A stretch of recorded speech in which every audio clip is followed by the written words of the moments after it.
ഒരു അമ്മയുടെ വായിൽ നിന്ന് ഒരിക്കലും അച്ഛൻ്റെ കുറ്റം പറഞ്ഞു കേൾക്കരുത്. അമ്മയെ താഴ്ത്തിക്കെട്ടുന്ന അച്ഛന്മാരാരെങ്കിലും ഈ കൂട്ടത്തിലുണ്ടെങ്കിൽ അത് ഇന്ന് തന്നെ നിർത്തുക.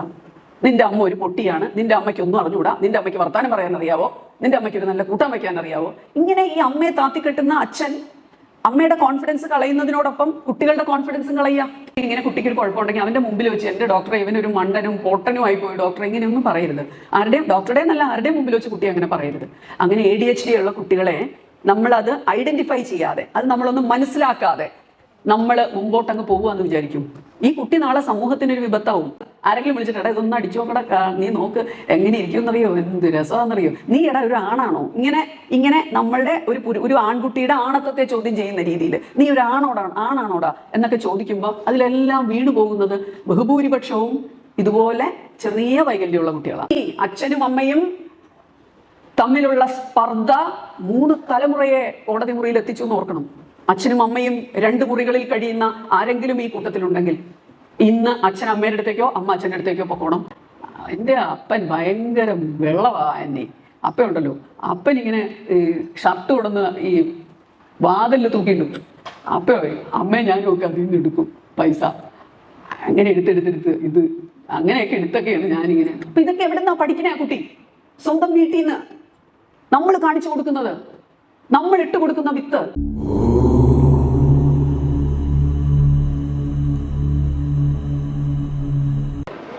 ഇന്ന് ഈ ക്ലാസ് തുടങ്ങുന്നതിന് മുമ്പ് എനിക്ക് തോന്നുന്നു കുറച്ച് നിമിഷം നമുക്ക് നമ്മുടെ മക്കൾക്ക് വേണ്ടി ഒന്ന് പ്രാർത്ഥിക്കാം. കണ്ണടച്ചിരിക്കുന്നിടത്തിരുന്നുകൊണ്ട്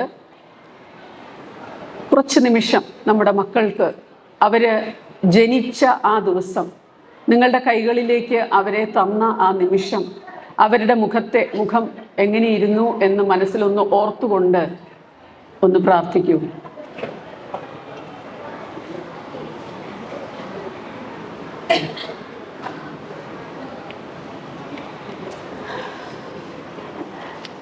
മക്കളാണ് നമ്മളുടെ സമ്പത്ത്. അങ്ങനെയുള്ള നമ്മളുടെ സമ്പത്ത് എന്ന് നമ്മൾ കരുതുന്ന നമ്മുടെ മക്കളെ നമ്മൾക്ക് ഈശ്വരൻ തന്നപ്പോൾ ചില ഉത്തരവാദിത്തങ്ങൾ കൂടി അതിനോടൊപ്പം നമുക്ക് ഈശ്വരൻ തന്നിട്ടുണ്ട്. അച്ഛനമ്മമാരുടെ കണ്ണുകളിലൂടെയാണ്, അവരുടെ മനസ്സിലൂടെയാണ് ഒരു കുട്ടി ആദ്യമായിട്ട് ഈ ലോകം കാണുന്നത്. എല്ലാ സ്നേഹത്തിൻ്റെയും മൂല്യം കണക്കാക്കാൻ അവർ താരതമ്യം ചെയ്യുന്നത് അച്ഛനമ്മമാരുടെ സ്നേഹത്തോടായിരിക്കണം. അവർ നൽകുന്ന സ്നേഹത്തിൽ നിന്ന് അവർക്ക് ലഭിക്കുന്ന ആനന്ദം, അത് എത്രമാത്രം കുട്ടികളെ എഫക്റ്റ് ചെയ്യുന്നു.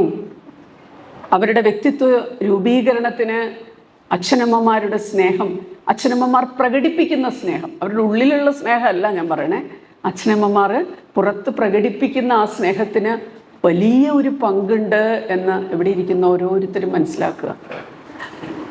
ഏത് മതവിഭാഗമായാലും, ഹിന്ദു ആയാലും ക്രിസ്ത്യൻ ആയാലും മുസ്ലിം ആയാലും, നമ്മളുടെ എല്ലാം പ്രാർത്ഥനകളിൽ മക്കൾക്ക് വേണ്ടി പ്രത്യേകം പ്രാർത്ഥനയുണ്ട് ഇല്ലേ? മുസ്ലിംസ് ദുആ പറഞ്ഞ് പ്രാർത്ഥിക്കുന്നു. അവരുടെ ഖുറാനിൽ പ്രത്യേകം പരാമർശിച്ചിട്ടുള്ളത്, മക്കളെക്കുറിച്ച് പരാമർശിച്ചിട്ടുള്ളത്, സമ്പത്തും സന്താനങ്ങളും ഈ ഭൗതിക ജീവിതത്തിലെ അലങ്കാരങ്ങളാകുന്നു എന്നാണ് ഖുർആൻ പറയുന്നത്.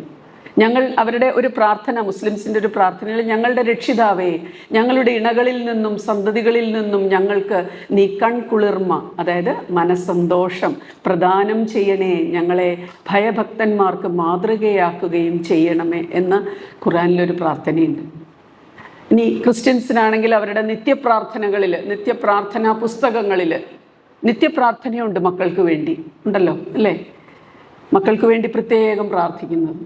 ഇനി ഹിന്ദുസിനാണെങ്കിൽ കൗസല്യാദേവി, ശ്രീരാമചന്ദ്രൻ വനവാസത്തിനായിട്ട് പോകുമ്പോൾ പ്രാർത്ഥിക്കുന്ന ഒരു പ്രാർത്ഥനയുണ്ട്. വനവാസത്തിന് പോകുമ്പോൾ വളരെയധികം മനസ്സ് വിഷമിച്ചുകൊണ്ട് സകല ദൈവങ്ങളെയും വിളിക്കുകയാണ് കൗസല്യാദേവി. എല്ലാവരെയും വിളിച്ച് പ്രാർത്ഥിക്കുകയാണ്. മകൻ കാട്ടിലേക്കാണ് പോണത്. അപ്പോൾ എൻ മകൻ എന്ന് പറഞ്ഞ് ചൊല്ലുന്ന ആ പ്രാർത്ഥന, ഞാൻ എൻ്റെ പേഴ്സണലായിട്ടുള്ള കാര്യം പറയാൻ, ഞാൻ എൻ്റെ മക്കൾ എന്ന് സംബോധന ചെയ്ത് പ്രാർത്ഥിക്കാറുണ്ട് ദിവസേന. ഞാനൊന്ന് അത് ചൊല്ലാം, 4 വരിയേ ഉള്ളൂ.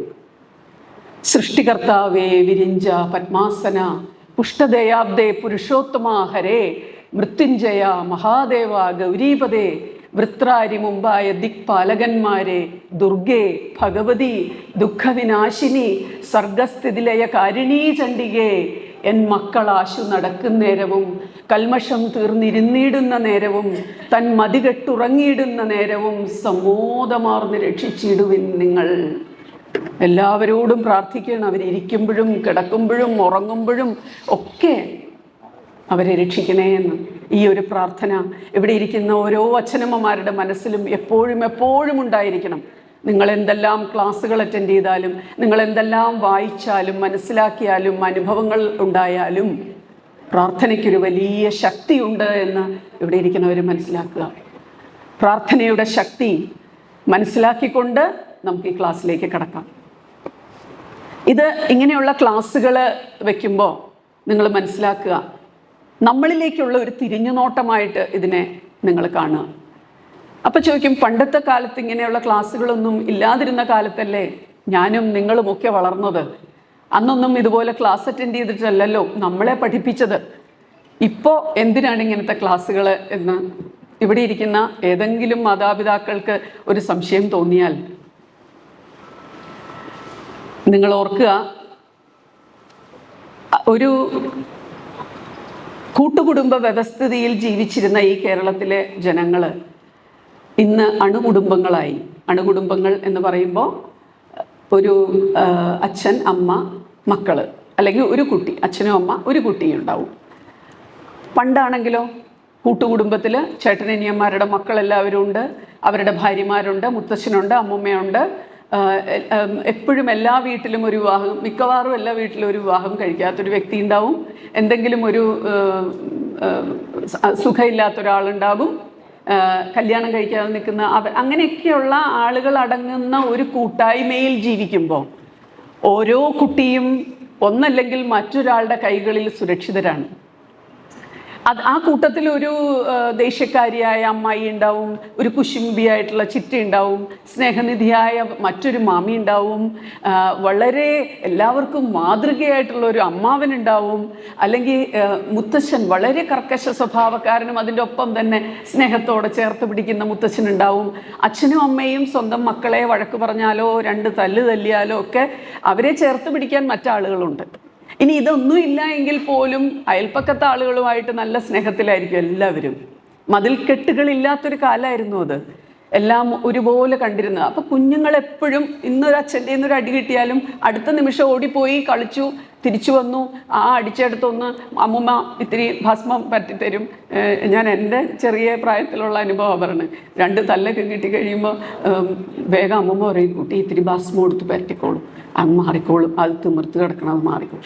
അതിന് അച്ഛനോടും അമ്മോടും വൈരാഗ്യമോ ദേഷ്യമോ ഒന്നുമില്ല, നന്ദിയേ ഉള്ളൂ. ഇന്ന് ഞാൻ ഇങ്ങനെ ആയതിന് എനിക്ക് എൻ്റെ അച്ഛനോടും അമ്മോടും അല്ലേ ഏറ്റവും കൂടുതൽ കടപ്പാട്. ഭർത്താവിനോടും ഉണ്ട് കേട്ടോ, ഇല്ലെന്നല്ല. എനിക്ക് അദ്ദേഹം അതിനൊരു പ്രോത്സാഹനം തന്നില്ലേ എനിക്കിവിടെ വരാൻ പറ്റില്ലല്ലോ. എങ്കിലും അച്ഛനമ്മമാർക്ക് ശിക്ഷിക്കാനുള്ളൊരു അധികാരം, അച്ഛനമ്മമാരുടെ ശിക്ഷണത്തിൽ വളരുന്ന മക്കൾ, ഇവിടെ ഇരിക്കുന്ന ഓരോ മാതാപിതാക്കളും ഓർക്കുക, അച്ഛൻ്റെയും അമ്മയുടെയും ശിക്ഷണത്തിൽ വളരുന്ന മക്കളെ നല്ല നിലയിലെത്തുള്ളൂ. എല്ലാവരും എന്ന് പറയാൻ പറ്റില്ല, ഒരു നല്ലൊരു ശതമാനം കുഞ്ഞുങ്ങളും അച്ഛനമ്മമാരുടെ ആ ഒരു നോട്ടത്തിൽ വളരുന്ന കുട്ടികളായിരിക്കണം. അതിന് ഒത്തിരി ഒത്തിരി ഗുണം ചെയ്യും. ഇന്ന് പലരും മക്കളെ ഭയക്കുന്നു, മക്കളെ പേടിയാ, മക്കളെ വഴക്ക് പറയാൻ പേടിയാ. അവരെന്തെങ്കിലും അതിക്രമം കാണിച്ചാൽ ഉടനെ ചിന്തിക്കുന്നതാ. അങ്ങനെ അതിക്രമം കാണിക്കുന്നത് എന്തുകൊണ്ടാണ്? കുട്ടികൾ, അവർക്ക് സെൽഫ് കോൺഫിഡൻസ് ഇല്ലാത്ത കുട്ടികളെ അങ്ങനെയുള്ള അതിക്രമങ്ങളിലേക്ക് പോവുകയുള്ളൂ. അച്ഛനും അമ്മയ്ക്കും മക്കളിൽ ഒരു കൺട്രോൾ വേണം തീർച്ചയായിട്ടും. അത് അമ്മയേക്കാൾ കൂടുതൽ ഇവിടെ ഇരിക്കുന്ന അച്ഛന്മാരോർക്കുക, അമ്മ കരഞ്ഞാലും പിള്ളേർക്ക് അത്രയും ഉള്ളൂ. അച്ഛൻ്റെ മനസ്സ് വിഷമിക്കുമ്പോൾ, അച്ഛൻ്റെ തല താഴാനൊരിട വരുമ്പോൾ കുറച്ചുകൂടെ കൂടുതൽ കുട്ടികളെ അത് ബാധിക്കുന്നതായിട്ട് പല അധ്യാപകരും പറഞ്ഞു കേട്ടിട്ടുണ്ട്.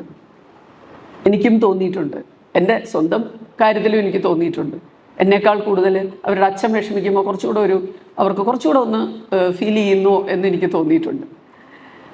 അപ്പോൾ അങ്ങനെ അച്ഛൻ്റെ കൺട്രോളിൽ, അമ്മയുടെ കൺട്രോളിൽ വളരേണ്ട മക്കളെ ഇന്ന് ഈ അണുകുടുംബങ്ങളിലാകുമ്പോൾ അവർക്ക് കണ്ടുപഠിക്കാൻ ആരുമില്ല, അച്ഛനും അമ്മയും മാത്രമേ ഉള്ളൂ. അവർക്ക് ഓടിച്ചെന്ന് ഒരു സങ്കടം പറയാൻ അച്ഛനും അമ്മയും മാത്രമേ ഉള്ളൂ. അവർക്ക് അവരുടെ ഗദ്ഗതങ്ങൾ മുഖത്തു നിന്ന് മനസ്സിലാക്കാൻ അച്ഛനും അമ്മയും മാത്രമേ ഉള്ളൂ. ഒരു കുട്ടിയുടെ കണ്ണുകളിൽ നിന്ന് അവൻ അനുഭവിക്കുന്ന ആ മാനസിക സംഘർഷത്തെ മനസ്സിലാക്കാൻ ഒരു അമ്മയ്ക്കും ഒരു അച്ഛനും സാധിക്കുന്നു എങ്കിൽ വിജയം. ഇതൊന്നും നമ്മൾ അറിയാതെയാണ് നമ്മുടെ ജീവിതം മുമ്പോട്ട് കൊണ്ടുപോകുന്നതെങ്കിൽ എവിടെയെങ്കിലും നമ്മൾ പാളിപ്പോകും. ഞാൻ ഇന്ന് ഈ ക്ലാസ് എടുക്കാനായിട്ട് ഇവിടെ വരുന്നതിനെ കുറിച്ച് ഇന്നലെ ഇരുന്ന് ആലോചിച്ചപ്പോൾ എനിക്ക് തോന്നി, എന്നെ വളരെയധികം സ്പർശിച്ച ഒരു പുസ്തകം തത്വമസി എന്ന സുകുമാർ അഴീക്കോട് സാറ് എഴുതിയ ഒരു പുസ്തകമുണ്ട്, തത്വമസി. ഇതിൽ അതിൻ്റെ ആമുഖം, പൊതുവെ എല്ലാവരും ഈ ബുക്ക് വായിക്കുക, ഇതിൻ്റെ ആമുഖം അദ്ദേഹം എഴുതിയിരിക്കുന്നത് ഞാനൊന്ന് വായിക്കാം. ജീവിതത്തിലെ പല സംഭവങ്ങളും നമ്മെ വിഡ്ഢികളാക്കി കടന്നു കളയുന്നു. ഇത് മനസ്സിലാക്കലാണല്ലോ വിവേകത്തിൻ്റെ ആരംഭം. ഈ പുസ്തകം എഴുതുവാൻ തുടങ്ങുമ്പോൾ അത്തരമൊരു വിവേക പര്യവസായിയായ സംഭവം ഞാൻ ഓർത്തുപോയി. പണ്ടത്തെ ഹൈസ്കൂളിലെ 4th ഫോമിൽ ഒരു നാടൻ സ്കൂളിൽ നിന്ന് ജയിച്ചെത്തിയ എന്നെ സംസ്കൃതം എടുത്തു പഠിക്കാൻ അച്ഛൻ നിർബന്ധിച്ചപ്പോൾ തുടങ്ങും മുമ്പേ തോറ്റുപോയ ഒരു പ്രതിഷേധ സമരം അച്ഛൻ്റെ തീരുമാനത്തിനെതിരെ നടത്താൻ മുതിർന്നവനാണ് ഞാൻ. വാത്സല്യം കൊണ്ട് മക്കൾക്ക് വഴങ്ങിക്കൊടുക്കുന്ന സ്വഭാവക്കാരനായിരുന്നു അച്ഛനെങ്കിൽ അധ്യാപനത്തിലും സാഹിത്യ വിമർശനത്തിലും പ്രഭാഷണത്തിലും മറ്റും പിന്നീട് പരന്നുപോയ എൻ്റെ ജീവിതത്തിലെ വമ്പിച്ചൊരു നഷ്ടത്തിന് അത് തുടക്കം കുറിച്ചു പോയേനെ. അന്നത്തെ ബാലവിഭ്രമം അദ്ദേഹം പ്രയോഗിച്ചിരിക്കുന്ന വാക്കാണ്.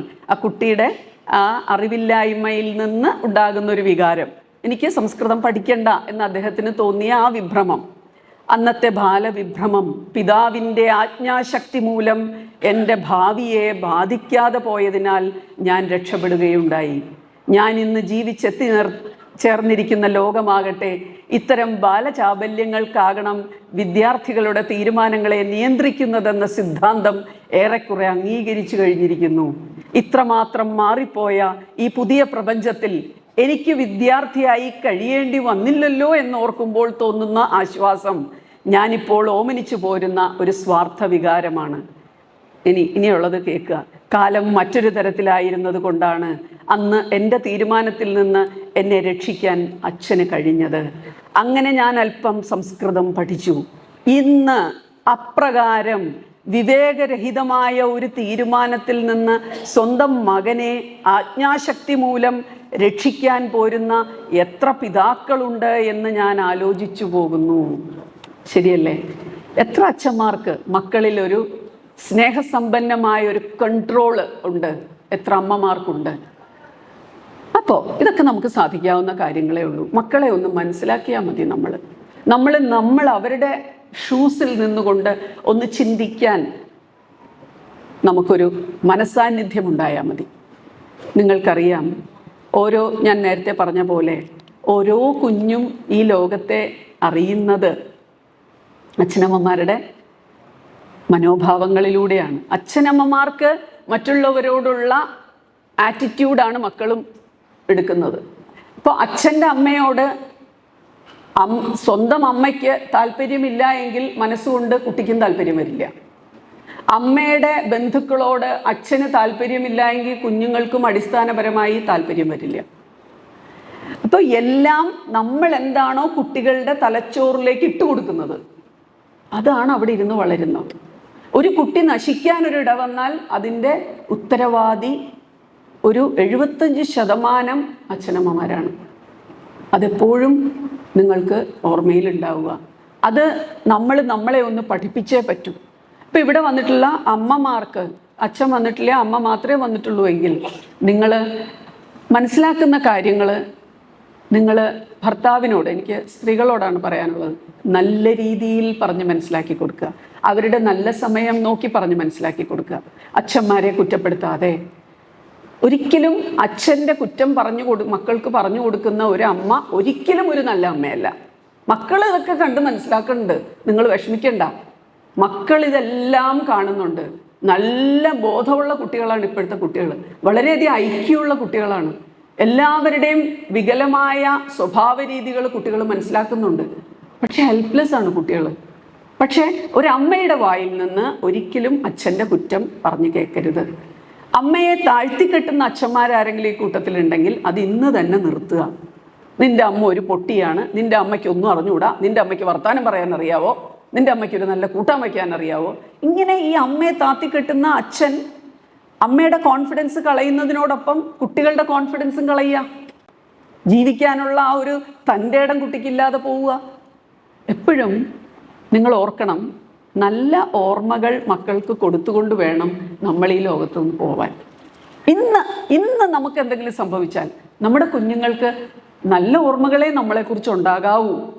അവരെ ശിക്ഷിക്കരുതെന്നോ അവരെ തല്ലരുതെന്നോ ഒന്നും അല്ല പറയണേ. കൊടുക്കേണ്ട സമയത്ത് 2 അടിയൊക്കെ കൊടുക്കുക, ഒരു കുഴപ്പമില്ല. പക്ഷേ ഇപ്പം ഞാനീ പറയുന്നത് നിയമത്തിനെതിരാണ്. എന്നാൽ പോലും അത്യാവശ്യം വടിയെടുക്കാമെന്ന് ഹൈക്കോടതിയും പറഞ്ഞു ഈ അടുത്ത കാലത്ത്.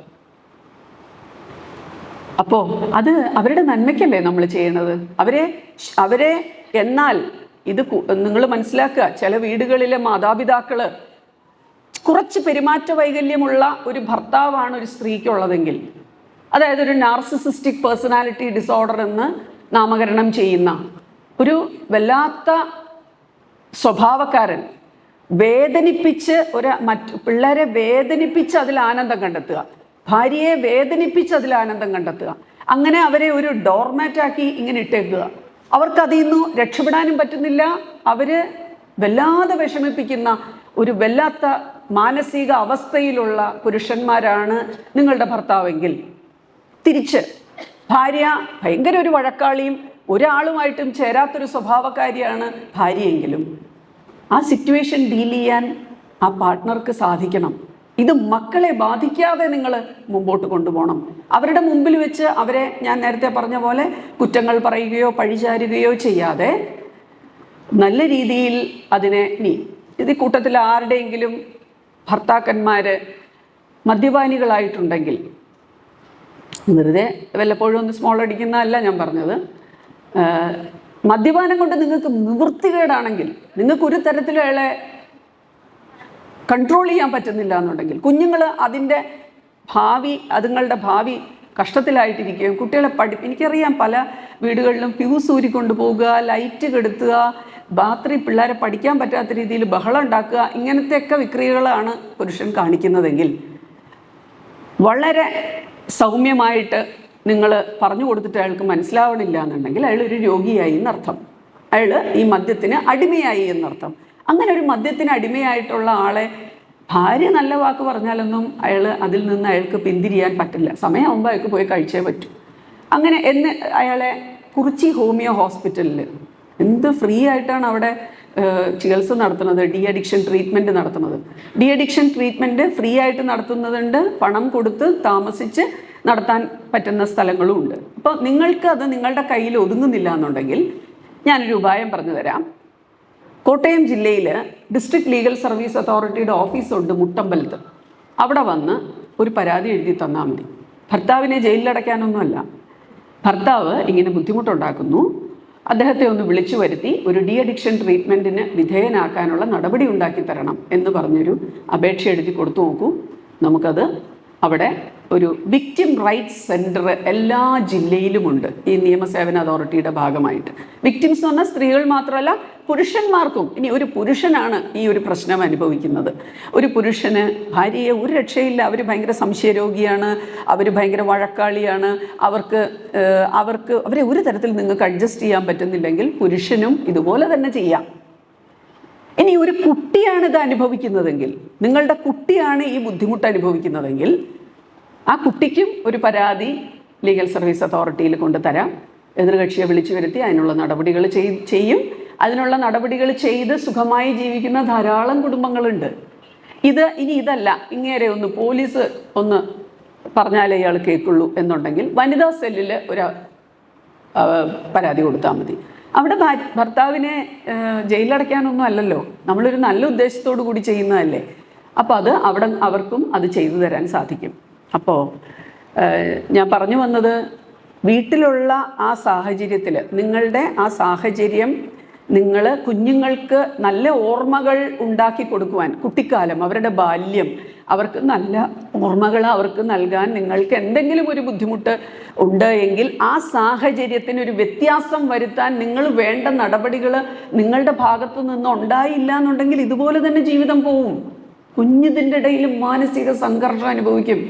അച്ഛനും അമ്മയും മക്കളും മാത്രം അടങ്ങുന്ന ആ 3 മുറിക്കകത്ത് അല്ലെങ്കിൽ 4 മുറിക്കകത്ത് അല്ലെങ്കിൽ 5 മുറിക്കകത്ത് നടക്കുന്ന ആ ഒരു സങ്കടങ്ങൾ അത് ആരോട് പറയാനാ? അപ്പോൾ ഓർക്കുക, മനസ്സ് എന്ന് പറഞ്ഞാൽ എന്താണ് മനസ്സ്? ഈ മസ്തിഷ്കത്തിൻ്റെ ആകത്തുകയായിട്ടുള്ള പ്രവർത്തനമാണ് മനസ്സ്. പ്രവർത്തനത്തിൻ്റെ ഭാഗമാണ് മനസ്സ്. ഈ മസ്തിഷ്കത്തിലെ പ്രവർത്തനങ്ങളെ നിയന്ത്രിക്കുന്ന കുറേ രാസപ്രക്രിയകൾ നമ്മുടെ ഈ തലച്ചോറിനകത്ത് നടക്കുന്നുണ്ട്. നമ്മളറിയാതെ നടക്കുന്നുണ്ട്. അത് ഈ മസ്തിഷ്ക കോശങ്ങളെ തമ്മിൽ ബന്ധിപ്പിക്കുന്ന ചില ഏരിയകൾ നമ്മളുടെ സാമൂഹ്യ ബന്ധങ്ങൾ കൂടുന്തോറും അവിടം കുറച്ചുകൂടെ പ്രബലമാവും. അവിടെ നിന്ന് ഉൽപ്പാദിപ്പിക്കപ്പെടുന്ന രാസപദാർത്ഥങ്ങൾക്ക് കുറച്ചുകൂടി അതിൻ്റെ എഫിഷ്യൻസി കൂടും. ഇതൊന്നും നമ്മൾ അറിയുന്നില്ലല്ലോ, നമ്മളങ്ങ് ജീവിച്ചു പോവുമല്ലേ. അപ്പോൾ ഒരു 3 വയസ്സ് കഴിഞ്ഞ ഒരു കുട്ടി എത്രമാത്രം ആളുകളുമായി സംസർഗത്തിൽ ഏർപ്പെടുന്നോ, എത്രമാത്രം നല്ലതും ചീത്തയും എല്ലാം കണ്ടു വളരുന്നോ, എന്തുമാത്രം കളിക്കുന്നോ, എത്രമാത്രം വിവിധ തരത്തിലുള്ള ഭാഷകൾ കേൾക്കുന്നോ, വിവിധ തരത്തിലുള്ള മ്യൂസിക്കൽ ഇൻസ്ട്രുമെൻറ്റ്സ് കൈകാര്യം ചെയ്യുന്നത് അവൻ കാണുന്നു, എത്ര വൈവിധ്യമാർന്ന കാര്യങ്ങൾ അവൻ കാണുന്നുണ്ടെങ്കിലും അതെല്ലാം ഈ തലച്ചോറ് ഒപ്പിയെടുക്കുകയും തലച്ചോറ് എഫക്റ്റീവ് ആവുകയും ചെയ്യും. ഇനി നിങ്ങളുടെ മക്കളിൽ ചില കുട്ടികൾ, ഇപ്പോൾ 3 മക്കളുണ്ടെന്ന് വിചാരിക്കുക, 3 തരത്തിലായിരിക്കും, ശരിയല്ലേ? എൻ്റെ കണ്ണിലെ കൃഷ്ണമണി പോലൊരു കൃഷ്ണമണി ഇവിടെ ഇരിക്കുന്ന ആർക്കുമില്ല എന്നല്ല ഈ ലോകത്ത് മറ്റൊരാൾക്കില്ല. എൻ്റെ കയ്യിലെ രേഖകൾ പോലെ ഒരു രേഖ എനിക്കൊരു ട്വിൻ സിസ്റ്റർ ഉണ്ടെങ്കിൽ അല്ലെങ്കിൽ ട്വിൻ ബ്രദർ ഉണ്ടെങ്കിൽ ആ ആൾക്ക് പോലും ഇല്ല. അപ്പോൾ ഈശ്വരൻ ഓരോരുത്തരെയും ഈ ലോകത്ത് സൃഷ്ടിക്കുന്നത് യുണീക്കായിട്ടാണ്, അതുല്യരായിട്ടാണ്. എന്നെ പോലെ മറ്റൊരാളില്ല. ഒരു ഇല പോലെ വേറൊരു ഇലയില്ല, ഒരു പുഷ്പം പോലെ വേറൊരു പുഷ്പമില്ല, ഒരുപോലെ തോന്നിച്ചാൽ പോലും. ഓരോരുത്തരും വ്യത്യസ്തരാണ്. ഓരോ സൃഷ്ടിയും അതുല്യമാണ് ഈശ്വരൻ്റെ സൃഷ്ടികൾ. അപ്പോൾ ആ കുട്ടികളിൽ ഉണ്ടാകുന്ന ആ സ്വഭാവ വ്യത്യാസങ്ങൾ നിങ്ങളൊന്ന് ക്ലോസ് വാച്ച് ചെയ്ത് നോക്കൂ. ചില കുട്ടികൾക്ക് കണക്ക്, കെമിസ്ട്രി, ഫിസിക്സ് ഇതൊക്കെ കാണാപ്പാഠം പഠിക്കാൻ പറ്റും. അവർക്ക് ഇതെല്ലാം ക്ലാസ്സിൽ ഫസ്റ്റാണ്, എല്ലാം ആണ്. ചില കുട്ടികൾക്ക് എത്ര ഇരുന്ന് വായിച്ചാലും ഈ കുട്ടിക്ക് മാർക്കില്ല. നിങ്ങൾ കാണുന്നുണ്ട് മകൻ കഷ്ടപ്പെടുന്നത്, മകൾ കഷ്ടപ്പെടുന്നത്, പക്ഷെ മാർക്കില്ല. ചില പിള്ളേർക്ക് പഠിക്കാനേ ഇഷ്ടമില്ല, ഇരിക്കത്തേയില്ല, പഠിക്കാനേ ഇരിക്കത്തില്ല. അപ്പോൾ ഓർക്കുക, അതെന്തുകൊണ്ടാണെന്ന് ചിന്തിക്കണം. ഈ തലച്ചോറിൻ്റെ പ്രവർത്തനമാണ് ഇതിനൊക്കെ കാരണം. അവരുടെ ജീൻസ്, നിങ്ങളതിനൊക്കെ കാരണം. നിങ്ങളുടെ ജീൻസ് വഴിയാണ് ഈ കുഴപ്പങ്ങളൊക്കെ സൃഷ്ടിച്ചേക്കുന്നത്. അതിനെ കുഞ്ഞിനെ പറഞ്ഞിട്ട് കാര്യമില്ല. തലച്ചോറിൻ്റെ ഇടതുവശം left side of the brain വളരെ എഫക്റ്റീവായിട്ടുള്ള കുട്ടികളാണ് ക്ലാസ്സിൽ ഫസ്റ്റ് ആകുന്നതും കെമിസ്ട്രിക്കും ഫിസിക്സിനും കണക്കിനും ഒക്കെ ഫുൾ മാർക്ക് മേടിക്കുന്നതും. ഇവിടെ ഇന്ന് സമ്മാനം മേടിച്ച കുട്ടികളുടെയൊക്കെ തലച്ചോറിൻ്റെ ഇടത് ഭാഗം വളരെ എഫക്റ്റീവായിരിക്കും. വലത് ഭാഗം എഫക്റ്റീവായിട്ടുള്ള കുട്ടികൾ വലുതാവുമ്പോൾ എന്നെ പോലെയാവും. സംസാരിക്കാനൊക്കെ കഴിവുണ്ടാവും, കണക്കിനൊക്കെ പൊട്ടയായിരിക്കും. ഇപ്പം ഞാൻ കണക്കിന് വളരെ മോശമായിരുന്നു. എനിക്ക് ദോഷമൊന്നും വന്നില്ല ജീവിതത്തിൽ. എനിക്ക് കെമിസ്ട്രിക്കൊക്കെ വളരെ മാർക്ക് കുറവായിരുന്നു. ഞാൻ ഹ്യൂമാനിറ്റീസ് എടുത്ത്, അന്ന് ഞങ്ങളൊക്കെ പ്രീ ഡിഗ്രിയാണ് ഞങ്ങൾക്കൊക്കെ, ഞാൻ 5th ഗ്രൂപ്പായിരുന്നു. എനിക്ക് എന്തെങ്കിലും കുഴപ്പമുണ്ടായോ? എനിക്ക് ജീവിതത്തിൽ ഒരു കുഴപ്പമുണ്ടായില്ല. ഞാൻ വളരെ കണ്ടൻറ്റഡ് ആണ് ജീവിതത്തിൽ എന്ന് പറഞ്ഞാൽ സംതൃപ്തരെയാണെന്നർത്ഥം. ഇത്രയൊക്കെ ഈശ്വരൻ തന്നില്ലേ? അപ്പോൾ ഞാൻ പറയണു, പഠിക്കാൻ മോശമായ ഒരു കുട്ടിയുടെ വലതുഭാഗം ആയിരിക്കും എഫക്റ്റീവ് എന്ന് ഞാൻ പറഞ്ഞതിൻ്റെ കാരണം, ആ വലതുഭാഗം എഫക്റ്റീവായ കുട്ടികൾക്ക് മറ്റു പല കഴിവുകളുണ്ടാവും. ഈ മിടുക്കനായിട്ട് ഫസ്റ്റ് റാങ്ക് മേടിച്ച കുട്ടിയോട് ഈ ബൾബ് കത്തണില്ല മോനെ എന്ന് പറഞ്ഞാൽ അതൊന്നും മാറ്റിയിടാൻ ചിലപ്പോൾ അവനറിയാൻ പറ്റില്ല. പക്ഷേ ഈ പഠിത്തത്തിന് ഇത്തിരി കുറവുള്ള കൊച്ചു ചിലപ്പോൾ ഓടിപ്പോയി അത് ശരിയാകും. സ്കൂളിലെ എല്ലാ ഇങ്ങനെയുള്ള കാര്യങ്ങളും ചെയ്യണത് ഫസ്റ്റ് റാങ്ക് മേടിക്കുന്ന കുട്ടി ആയിരിക്കില്ല മിക്കവാറും, കുറച്ച് പഠിത്തത്തിൽ പുറകോട്ട് നിൽക്കുന്നവരായിരിക്കും. അപ്പോൾ ആ കുട്ടിക്ക് എന്തോ ഒരു കഴിവുണ്ട്. ഇനി മറ്റു ചില കുട്ടികളുണ്ട് 2 ഭാഗവും എഫക്റ്റീവായിട്ടുള്ളവർ, അവരെ സൂപ്പറാണ്. അവരുടെ അച്ഛനമ്മമാർ അവരുടെ പൈതൃകമായിട്ട് കിട്ടിയ ആ നല്ല ജീൻസിൻ്റെ സമ്പത്ത് അത് നല്ലതായിട്ട് പോയി. അപ്പോൾ നമുക്ക് അങ്ങനെയുള്ള കുട്ടികളെ എന്താ ചെയ്യാൻ പറ്റുക? ഇടത് ഭാഗം എഫക്റ്റീവായിട്ടുള്ള കുട്ടികളും വലത് ഭാഗം എഫക്റ്റീവായിട്ടുള്ള കുട്ടികളും നമ്മുടെ വീടുകളിലുണ്ട്. ഇനി ചില കുട്ടികളുണ്ട് കുറച്ചു നേരം ഇവിടെ ഇരിക്കും, പിന്നെ കുറച്ചു നേരം കഴിയുമ്പോൾ ആ ജനലിൻ്റെ പൊക്കത്തിൽ പോയിരിക്കും, ട്യൂബ് പിടിച്ച് തിരിക്കുക, നമ്മളെ തല്ലുക, ഒരു നിമിഷം അടങ്ങിയിരിക്കാതിരിക്കുക, കുസൃതി കുട്ടികൾ. അപ്പോൾ ആദ്യമൊക്കെ ഇതൊരു രസമായിട്ട് തോന്നും, പിന്നീട് അതൊരു ശല്യമായിട്ട് തോന്നും, പിന്നീട് അതൊരു ഭാരമായിട്ട് തോന്നും. അങ്ങനെ ഇവൻ പഠിക്കുന്നുമില്ല, ഒരു കാര്യവും ശ്രദ്ധിച്ചിരിക്കുന്നില്ല. ശ്രദ്ധിച്ചൊരു 5 മിനിറ്റ് കൂടുതൽ 5 മിനിറ്റ് പോലും ഇരിക്കാൻ പറ്റത്തില്ല. രാത്രി കിടക്കുമ്പോൾ പോലും അവൻ്റെ കയ്യും കാലും അനങ്ങിക്കൊണ്ടിരിക്കും. ഇങ്ങനെയുള്ള കുട്ടികളുണ്ട്. അപ്പോൾ തീർച്ചയായിട്ടും നിങ്ങളുടെ കുട്ടിയിലെ ഇതുപോലുള്ള സ്വഭാവ സവിശേഷതകൾ നിങ്ങൾക്ക് മനസ്സിലാവണം. അപ്പോഴേ നിങ്ങളൊരു നല്ല അച്ഛനോ നല്ലൊരു അമ്മയോ ആവുള്ളൂ. അത് പീഡിയാട്രിഷ്യനോട്, നിങ്ങളുടെ കുട്ടികളുടെ ഡോക്ടറോട് പറയണം. ഡോക്ടറെ ഇവൻ ഇങ്ങനെയാണ്, അവൻ്റെ സ്കൂളിലെ ബുക്ക് ഇങ്ങനെ കുത്തി വരച്ച പോലെ എഴുതിക്കൊണ്ട് വരിക. ഇപ്പം ചെറിയ ക്ലാസ്സിലെ കുട്ടികളാണെങ്കിൽ എ ഇങ്ങനെ ഡി ഇങ്ങനെ എഴുതുന്നതിന് പകരം ഡി തിരിച്ചെഴുതുക, ബി തിരിച്ചെഴുതുക, ഇടത്തെ കാലിലെ ചെരുപ്പ് വലത്തെ കാലിലിടുക, ഒരു ഉടുപ്പിൻ്റെ മുകളിൽ കൂടെ വേറെ 10 ഉടുപ്പിടുക. ഇങ്ങനെയൊക്കെയുള്ള മറ്റു കുട്ടികളിൽ നിന്ന് ഇത്രയും ചിന്തിച്ചാൽ മതി. മറ്റു കുട്ടികളിൽ നിന്ന് വ്യത്യസ്തമായി നമ്മുടെ കുട്ടിയുടെ പെരുമാറ്റത്തിൽ എന്തെങ്കിലും വൈകല്യം ഉണ്ടെങ്കിൽ തീർച്ചയായിട്ടും പീഡിയാട്രിഷ്യനോട് പറയണം. പീഡിയാട്രിഷ്യനോട് പറഞ്ഞ് ഇതിനെന്താണ് മാർഗം എന്ന് ചോദിക്കുക. ചില കുട്ടികൾക്ക് ഈ ADHD എന്ന് പറയുന്ന ഒരു ബുദ്ധിമുട്ട്, അതിൻ്റെ ഒരു full form attention deficit hyper activity disorder എന്ന് പറയും. ഈ വലിയ പേരൊന്നും നിങ്ങൾ മനസ്സിലേക്ക് കേട്ടണ്ട. അങ്ങനെ ഒരു സ്വഭാവ വൈകല്യം ഉള്ള കുട്ടികളാണ് ശ്രദ്ധിച്ചിരിക്കാതിരിക്കുക, ഭയങ്കരമായിട്ട് കിടന്ന് കുസൃതി കാണിക്കുക. ഇങ്ങനെയുള്ള സ്വഭാവക്കാരുടെ ആരുടെയെങ്കിലും മാതാപിതാക്കൾ ഈ കൂട്ടത്തിലുണ്ടെങ്കിൽ തീർച്ചയായിട്ടും നിങ്ങളുടെ ഡോക്ടറോട് പോയി പറയുക. അതിന് വേണ്ട ഇതൊന്നും വലിയ പബ്ലിസിറ്റി കൊടുത്ത് എല്ലാവരോടും, നിങ്ങളുടെ അനിയത്തിയോടും ചേച്ചിയോടും ചേട്ടനോടും ഇവനെ അങ്ങനെ കൊണ്ടുപോയി, ഇവൻ ഇങ്ങനെയായി, ഇവനെ ഇങ്ങനെ ദൈവത്തെ ഓർത്ത് പറയരുതേ, ആരും അറിയരുതേ.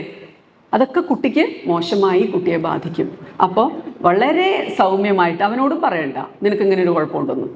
സൗമ്യമായിട്ട് അവന് ഡോക്ടറെ അടുത്ത് കൊണ്ടുപോവുക. ഡോക്ടറെ ഇവനില്ലാത്ത നേരത്തെ പറഞ്ഞിട്ട് വേണം കൊണ്ടുപോകാൻ.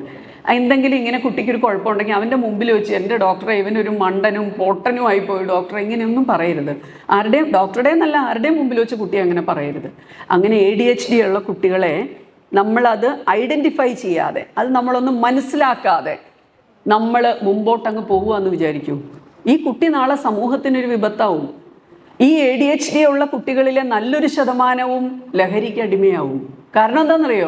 അവൻ വളരെ ഫ്ലെക്സിബിളാണ്. ആരെങ്കിലും വിളിച്ചിട്ട് എടാ ഇതൊന്നും അടിച്ചു നോക്കടാ, നീ നോക്ക് എങ്ങനെ ഇരിക്കുമെന്നറിയോ, എന്ത് രസമാണെന്നറിയോ, നീ എടാ ഒരു ആണാണോ, ഇങ്ങനെ നമ്മളുടെ ഒരു ആൺകുട്ടിയുടെ ആണത്തത്തെ ചോദ്യം ചെയ്യുന്ന രീതിയിൽ നീ ഒരു ആണാണോടാ എന്നൊക്കെ ചോദിക്കുമ്പോൾ അതിലെല്ലാം വീണു പോകുന്നത് ബഹുഭൂരിപക്ഷവും ഇതുപോലെ ചെറിയ വൈകല്യമുള്ള കുട്ടികളാണ്.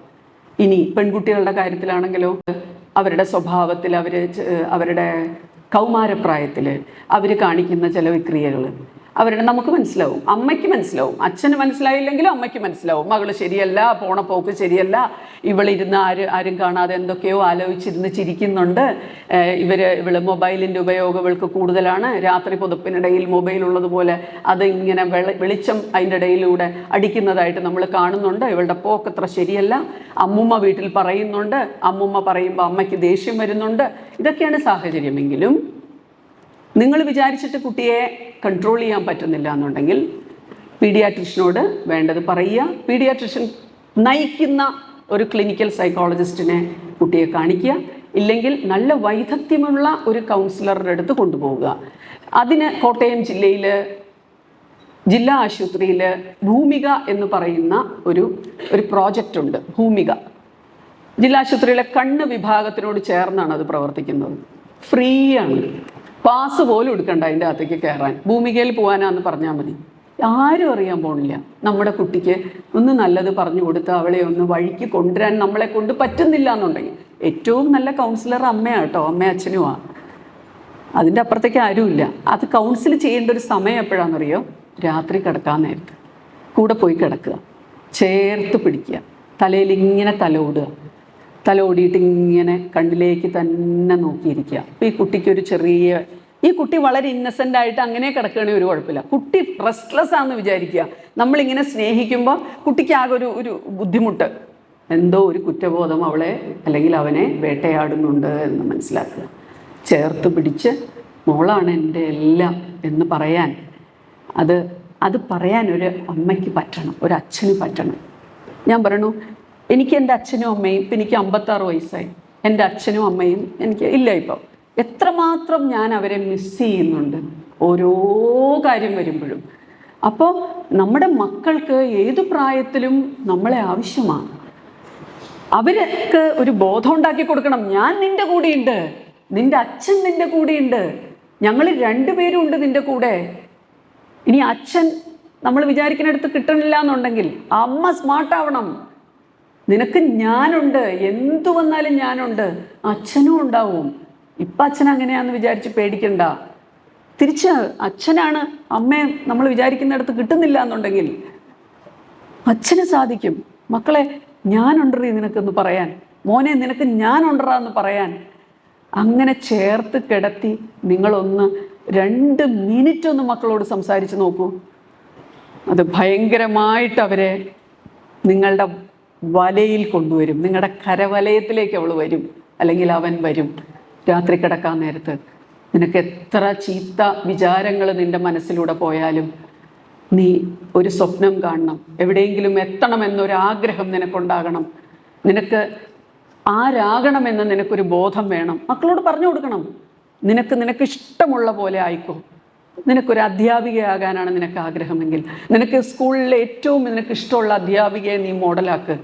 നിനക്കൊരു ഡോക്ടറാവാനാണ് ആഗ്രഹമെങ്കിൽ നീ ഏതെങ്കിലും ഒരു ഹോസ്പിറ്റലിൽ നീ സ്റ്റെതസ്കോപ്പും ഇട്ട്, നീ ആ ഡോക്ടറുടെ കോട്ടും ഇട്ട് ആ ജില്ലാശുപത്രിയുടെ വരാന്തേ കൂടെ നീ നടക്കുന്നതായിട്ട് നീ സ്വപ്നം കാണണം. മോനെ നീ ഒന്ന് വിഷ്വലൈസ് ചെയ്യണം. അതിനെ നീ ഒന്ന് മനസ്സിൽ കാണണം, നിൻ്റെ രൂപത്തെ. അതും സാധിക്കും മോനെ. നീ എവിടെയെങ്കിലും എത്തിയാലല്ലേടാ അച്ഛനും അമ്മയ്ക്കും അഭിമാനമാവുള്ളൂ. ഇങ്ങനെയുള്ള ഒത്തിരി കൂടുതൽ പറയാൻ നിൽക്കരുത്. കൂടുതൽ പറഞ്ഞാൽ കുട്ടികൾക്ക് ദേഷ്യം വരും, കുട്ടികൾ നമ്മളെ ശ്രദ്ധിക്കില്ല. വളരെ കുറച്ച് തലയൊക്കെ തടവിക്കൊണ്ട് സ്നേഹത്തോടൊരു ഉമ്മ കൊടുത്തുകൊണ്ട് ഒന്ന് പറഞ്ഞു നോക്കും. ആഴ്ചയിൽ ഒരു ദിവസമെങ്കിലും രാത്രി കിടക്കാൻ നേരത്ത് അവരുടെ കൂടെ പോയി കിടക്കണം. അവരെ നിങ്ങൾ സ്നേഹിക്കുന്നു എന്ന് അവർക്ക് മനസ്സിലാവണം. മറ്റത് നമ്മുടെ ജീവിതത്തിൻ്റെ പാച്ചില് നമുക്കൊന്നിനും നേരെയില്ല. നമുക്ക് സ്നേഹമുണ്ടല്ലോ, നമുക്ക് കുഞ്ഞുങ്ങളെ നമ്മുടെ അല്ലേ, നമ്മളെന്തിനാ അത് കാണിക്കണേ? അല്ല, കാണിക്കണം, പ്രത്യേകമായി കാണിക്കണം. അങ്ങനെ കാണിക്കാത്തവരുടെ മക്കളാണ് ലഹരിയുടെ പുറകെ പോവുകയും ചെറിയ ഒരു വിഷമം തട്ടുമ്പോഴേക്കും ആത്മഹത്യയിലേക്ക് പോകുന്നതുമൊക്കെ അച്ഛനമ്മമാർ കൊടുക്കാത്ത ആ സ്ട്രെങ്ത്തിൻ്റെ ബാക്കിയാണ്. അച്ഛനമ്മമാർ കൊടുക്കുന്ന ആ ഒരു ബലമുണ്ടല്ലോ, അത് നഷ്ടപ്പെടുമ്പോഴേ ഇവിടുന്ന് പോകണം എന്നൊക്കെ തോന്നുള്ളൂ. പിന്നെ ഈ വൈകല്യങ്ങളെ തിരിച്ചറിയാത്തതും ഒരു കുഴപ്പമാണ്. ഈ കുട്ടിക്കൊരു വൈകല്യമുണ്ട്, പെരുമാറ്റ വൈകല്യം എൻ്റെ കുട്ടിക്കുണ്ട് എന്ന് ടീച്ചർ പറഞ്ഞാൽ ടീച്ചറോട് ദേഷ്യം, അമ്മൂമ്മ പറഞ്ഞാൽ അമ്മൂമ്മോട് ദേഷ്യം. അപ്പോൾ അതിന് പകരം അത് നല്ല രീതിയിൽ അവർ പറയുന്നതിനെ ഉൾക്കൊള്ളാനും അതിനുള്ള പോംവഴികൾ വിദഗ്ധരായ ആളുകളിൽ നിന്ന് നേടാനും ഒക്കെ സാധിച്ചില്ല എങ്കിൽ കുട്ടികൾ നശിച്ചു പോകും. അപ്പോൾ ഇതാണ് സാഹചര്യമെങ്കിൽ പോലും ഞാൻ പറയണത് നമ്മൾ ചേർത്ത് കിടത്തി ഇങ്ങനെ സ്നേഹിച്ച് പറയണം എന്ന് ഞാൻ പറഞ്ഞല്ലോ. കുട്ടികൾക്ക് പറഞ്ഞു കൊടുക്കുന്ന കൂട്ടത്തിൽ ഇന്നത്തെ കാലത്ത്, പണ്ടൊക്കെ ഒരു 13 വയസ്സ് 14 വയസ്സിലാണ് ലൈംഗിക ചിന്തകൾ കുട്ടികൾക്ക് വരുന്നത് ശാസ്ത്രീയമായിട്ട്. പെൺകുട്ടികളാണെങ്കിൽ പീരിയഡ്സ് ആവും, ആൺകുട്ടികളാണെങ്കിൽ അവർ വലിയ കുട്ടികളാവാൻ അവരുടെ ശരീരത്തിന് വരുന്ന വ്യത്യാസങ്ങൾ, ഹോർമോൺസിൽ വരുന്ന ചേഞ്ചൊക്കെ വെച്ച് ഒരു പ്രേമം ഒക്കെ തോന്നുന്നത് ഒരു 14-15 വയസ്സ് പ്രായത്തിലായിരുന്നു പണ്ടെങ്കിൽ. ഇന്നത് 7 വയസ്സ് 8 വയസ്സ് മുതൽ തുടങ്ങുന്നു. എന്തുകൊണ്ടാണ് അങ്ങനെ സംഭവിക്കുന്നത്? ചെറിയ പ്രായത്തിൽ തന്നെ കുട്ടികൾക്ക് ലൈംഗിക കാര്യങ്ങളെക്കുറിച്ചുള്ള ചിത്രങ്ങൾ അവരുടെ മനസ്സിലേക്ക് കയറും വിധത്തിൽ ഇൻ്റർനെറ്റ് ഫെസിലിറ്റി ഉള്ള ഫോണുകൾ ഉപയോഗിക്കുന്നതുകൊണ്ട്. മനസ്സിലായോ? അവർക്ക് അങ്ങനെയുള്ള രീതിയിൽ അവരുടെ മസ്തിഷ്കം വളരാൻ ഒരു പ്രായം, പ്രപഞ്ചം പറഞ്ഞിരിക്കുന്ന, പ്രകൃതി പറഞ്ഞിരിക്കുന്ന ഒരു പ്രായത്തിലും മുമ്പേ തന്നെ അവർ ഈ വക കാര്യങ്ങൾ അറിയുമ്പോൾ ഒരു പ്രിമച്യൂറായിട്ടാണ് അവർ ഈ കാര്യങ്ങളെക്കുറിച്ച് അറിയുന്നത്, മനസ്സിലാക്കുന്നത് തെറ്റായ രീതിയിലാണ്. അപ്പോൾ അവരുടെ ഹോർമോൺസിൽ ചേഞ്ചുകൾ വരുന്നു. ചെറിയ പ്രായത്തിലെ പ്രേമം സ്കൂളിൽ തുടങ്ങുന്നു. അപ്പോൾ ഇവിടെ ഇരിക്കുന്ന മക്കൾ, ഇവിടെ ഇരിക്കുന്ന അമ്മമാര്, അച്ഛന്മാര്, ആൺകുട്ടികളോടാണെങ്കിലും പെൺകുട്ടികളോടാണെങ്കിലും ഒരുപോലെ. പണ്ട് എല്ലാവരും പെൺകുട്ടികളോടാണ് മോളെ അങ്ങനെ ചെയ്യരുത്, മോളെ ഇങ്ങനെ ചെയ്യരുത്, സൂക്ഷിക്കണം. ഇന്ന് ഞാൻ പറയണു, ഈ കോട്ടയം ജില്ലയിൽ പെൺകുട്ടികളെ പീഡിപ്പിക്കുന്നതിനോടൊപ്പം തന്നെ ചെറിയ ആൺകുട്ടികളും പീഡിപ്പിക്കപ്പെടുന്നു. പല കുട്ടികളും അത് പുറത്തു പറയുന്നില്ല, അച്ഛനമ്മമാർ പോലും അറിയുന്നില്ല. ഇത് അവർക്ക് മറ്റു കുഴപ്പങ്ങളായി പിന്നീട് അവരുടെ ജീവിതത്തിൽ പ്രതിഫലിക്കപ്പെടുന്നു. ഒരു വക്കീലായ ഞാൻ 33 വർഷമായി ഞാൻ വക്കീലായിട്ട്. ഇതിനോടകം കുടുംബ കോടതി എന്ന് പറയുന്ന ഒരു കോടതി കൂടി വന്നതോടുകൂടി മറ്റൊരു ലെവലിലേക്ക് ഭാര്യാഭർത്തൃ ബന്ധത്തിലുള്ള ഉലച്ചിലുകൾ പോവുകയാണ്. എനിക്ക് ഒരു 3 തലമുറയുടെ കേസ് ഞങ്ങളുടെ ഓഫീസിൽ കൈകാര്യം ചെയ്യേണ്ടി വന്നിട്ടുണ്ട്. അതായത് അച്ഛൻ്റെ അമ്മയുടെയും ഡൈവോഴ്സ് കേസ് വന്നു. അത് കഴിഞ്ഞ് മകൻ്റെ കേസ് ഡൈവോഴ്സ് അല്ല, മകൻ ഗുണ്ടാ ലിസ്റ്റിൽ മകൻ്റെ പേര് വന്നിട്ട് അവൻ ഇങ്ങനെ തല വെട്ടിമാറ്റി ഒരാളുടെ ഇങ്ങനെ കൊണ്ടുപോയി പോലീസ് സ്റ്റേഷനിൽ കൊണ്ടുവച്ച ഒരു കേസ്. ഗുണ്ട അവനെ എന്നാൽ അവനോട് സംസാരിച്ചാലോ, അവനെന്ത് നല്ല പയ്യനാ. അവൻ ആ കോടതിയിലെ പ്രതിക്കൂട്ടിൽ നിൽക്കണ കാണുമ്പോൾ എനിക്ക് കഷ്ടം തോന്നും. കാരണം അവൻ്റെ അമ്മയുടെ കൂടെ അവൻ കൊച്ചിലെ വക്കീലാഫീസിൽ വന്നിരുന്നു. അവനാണോ ഇത്? എന്നെ കാണുമ്പോഴേക്കും മാഡം എന്ന് പറഞ്ഞിങ്ങനെ തൊഴുമ്പോൾ അവൻ്റെ കണ്ണ് നിറയും. ഗുണ്ടേ അവൻ, പക്ഷെ എന്നെ എപ്പോഴൊക്കെ അവൻ തൊഴുത് കാണിച്ചിട്ടുണ്ടോ അപ്പോഴൊക്കെ അവൻ്റെ കണ്ണ് നിറയും. ഒപ്പം എൻ്റെ കണ്ണ് നിറഞ്ഞിട്ടുണ്ട്. കുറച്ച് നാൾ കഴിഞ്ഞപ്പോൾ അവൻ്റെ കുട്ടിക്ക് ചെലവിന് കിട്ടാൻ അവൻ്റെ ഭാര്യ കേസ് കൊടുത്തപ്പോൾ ആ കേസ് വന്നു. 3 തലമുറയുടെ കേസുകളായില്ലേ? എവിടെ നിന്ന് തുടങ്ങി? അച്ഛനും അമ്മയും തമ്മിലുള്ള സ്പർദ്ധ 3 തലമുറയെ കോടതി മുറിയിൽ എത്തിച്ചു എന്ന് ഓർക്കണം. അച്ഛനും അമ്മയും 2 മുറികളിൽ കഴിയുന്ന ആരെങ്കിലും ഈ കൂട്ടത്തിലുണ്ടെങ്കിൽ ഇന്ന് അച്ഛൻ അമ്മയുടെ അടുത്തേക്കോ അമ്മ അച്ഛൻ്റെ അടുത്തേക്കോ പൊക്കോണം, പ്രശ്നം അവസാനിപ്പിച്ചോണം. ആരുടെ ഭാഗത്താണ് തെറ്റെന്നൊന്നും വിശകലനം ചെയ്യാതെ സ്നേഹമായിട്ടിരുന്നോണം. എന്തിന്? നമ്മുടെ മക്കൾക്ക് വേണ്ടി, നമ്മുടെ മക്കൾ വഴിതെറ്റിപ്പോകാതിരിക്കാൻ വേണ്ടി. ആ മക്കൾക്ക് ഞാൻ പറഞ്ഞ പോലെ നിങ്ങൾ കൂടെ കിടന്ന് ഇങ്ങനെ സ്നേഹപൂർവ്വം പറഞ്ഞു കൊടുക്കുമ്പോൾ കുട്ടികൾക്ക് പറഞ്ഞു കൊടുക്കേണ്ടതാണ് നല്ല സ്പർശവും ചീത്ത സ്പർശവും തമ്മിലുള്ള വ്യത്യാസം. സ്കൂളിൽ കുട്ടികളെ പഠിപ്പിക്കുന്നുണ്ട്, ഇല്ലെന്നല്ല, എങ്കിലും ഒരച്ഛനോ ഒരു അമ്മയോ മക്കൾക്ക് ഇങ്ങനെ ചേർത്ത് കിടത്തി പറഞ്ഞു കൊടുക്കുമ്പോൾ അതിന് കുറച്ചുകൂടെ എഫക്റ്റ് ഉണ്ട്. നല്ല സ്പർശം എന്താണ്, ചീത്ത സ്പർശം എന്താണ് എന്ന് ഒരു കുട്ടി തിരിച്ചറിയണം ചെറിയ പ്രായത്തിൽ തന്നെ. അവനെ സ്നേഹപൂർവ്വം വീട്ടിലേക്ക് അച്ഛൻ്റെ ഒരു ഫ്രണ്ട് കയറി വരിക. കുട്ടി ചെന്ന് വാതിൽ തുറക്കുമ്പോഴേക്കും ഈ മനുഷ്യൻ ഈ കുട്ടിയെ കയറി ഇങ്ങനെ മോളെ എന്ന് പറഞ്ഞ് ഇങ്ങനെ ചേർത്ത് പിടിക്കുമ്പോൾ ആ ആളുടെ കൈകൾ എങ്ങോട്ട് പോകുന്നു എന്ന് ഈ കുട്ടിക്ക് ഒരു ബോധം വേണം. ആ അച്ഛൻ്റെ സുഹൃത്താണെങ്കിലും അയാൾ ഇങ്ങനെ ചേർത്ത് പിടിക്കുമ്പോൾ അയാളുടെ കൈകൾ ഒരു സ്പർശിക്കാൻ ആ കുട്ടിക്ക് ഇഷ്ടമില്ലാത്തയിടത്ത്, മറ്റൊരാൾ സ്പർശിക്കുന്നത് ഒരു ബുദ്ധിമുട്ട് തോന്നുന്നിടത്തേക്ക് അയാളുടെ കൈകൾ പോവുകയാണെങ്കിൽ നോ എന്ന് പറയാനുള്ള ഒരു ആർജവമുള്ള കുട്ടികളായിരിക്കണം നിങ്ങളുടെ കുട്ടികൾ. വളരെ അസേർട്ടീവായിട്ട് പറയാൻ, വളരെ ധൈര്യത്തോടെ പറയാൻ, ഒരു നോട്ടം കൊണ്ടാണെങ്കിലും ആ വ്യക്തിയെ ഒരു നോട്ടം കൊണ്ട് നിർത്താനാണെങ്കിലും നമ്മുടെ മക്കൾക്ക് സാധിക്കണം. അത് ആൺകുട്ടിക്കും സാധിക്കണം, പെൺകുട്ടിക്കും സാധിക്കണം, ഒരുപോലെ.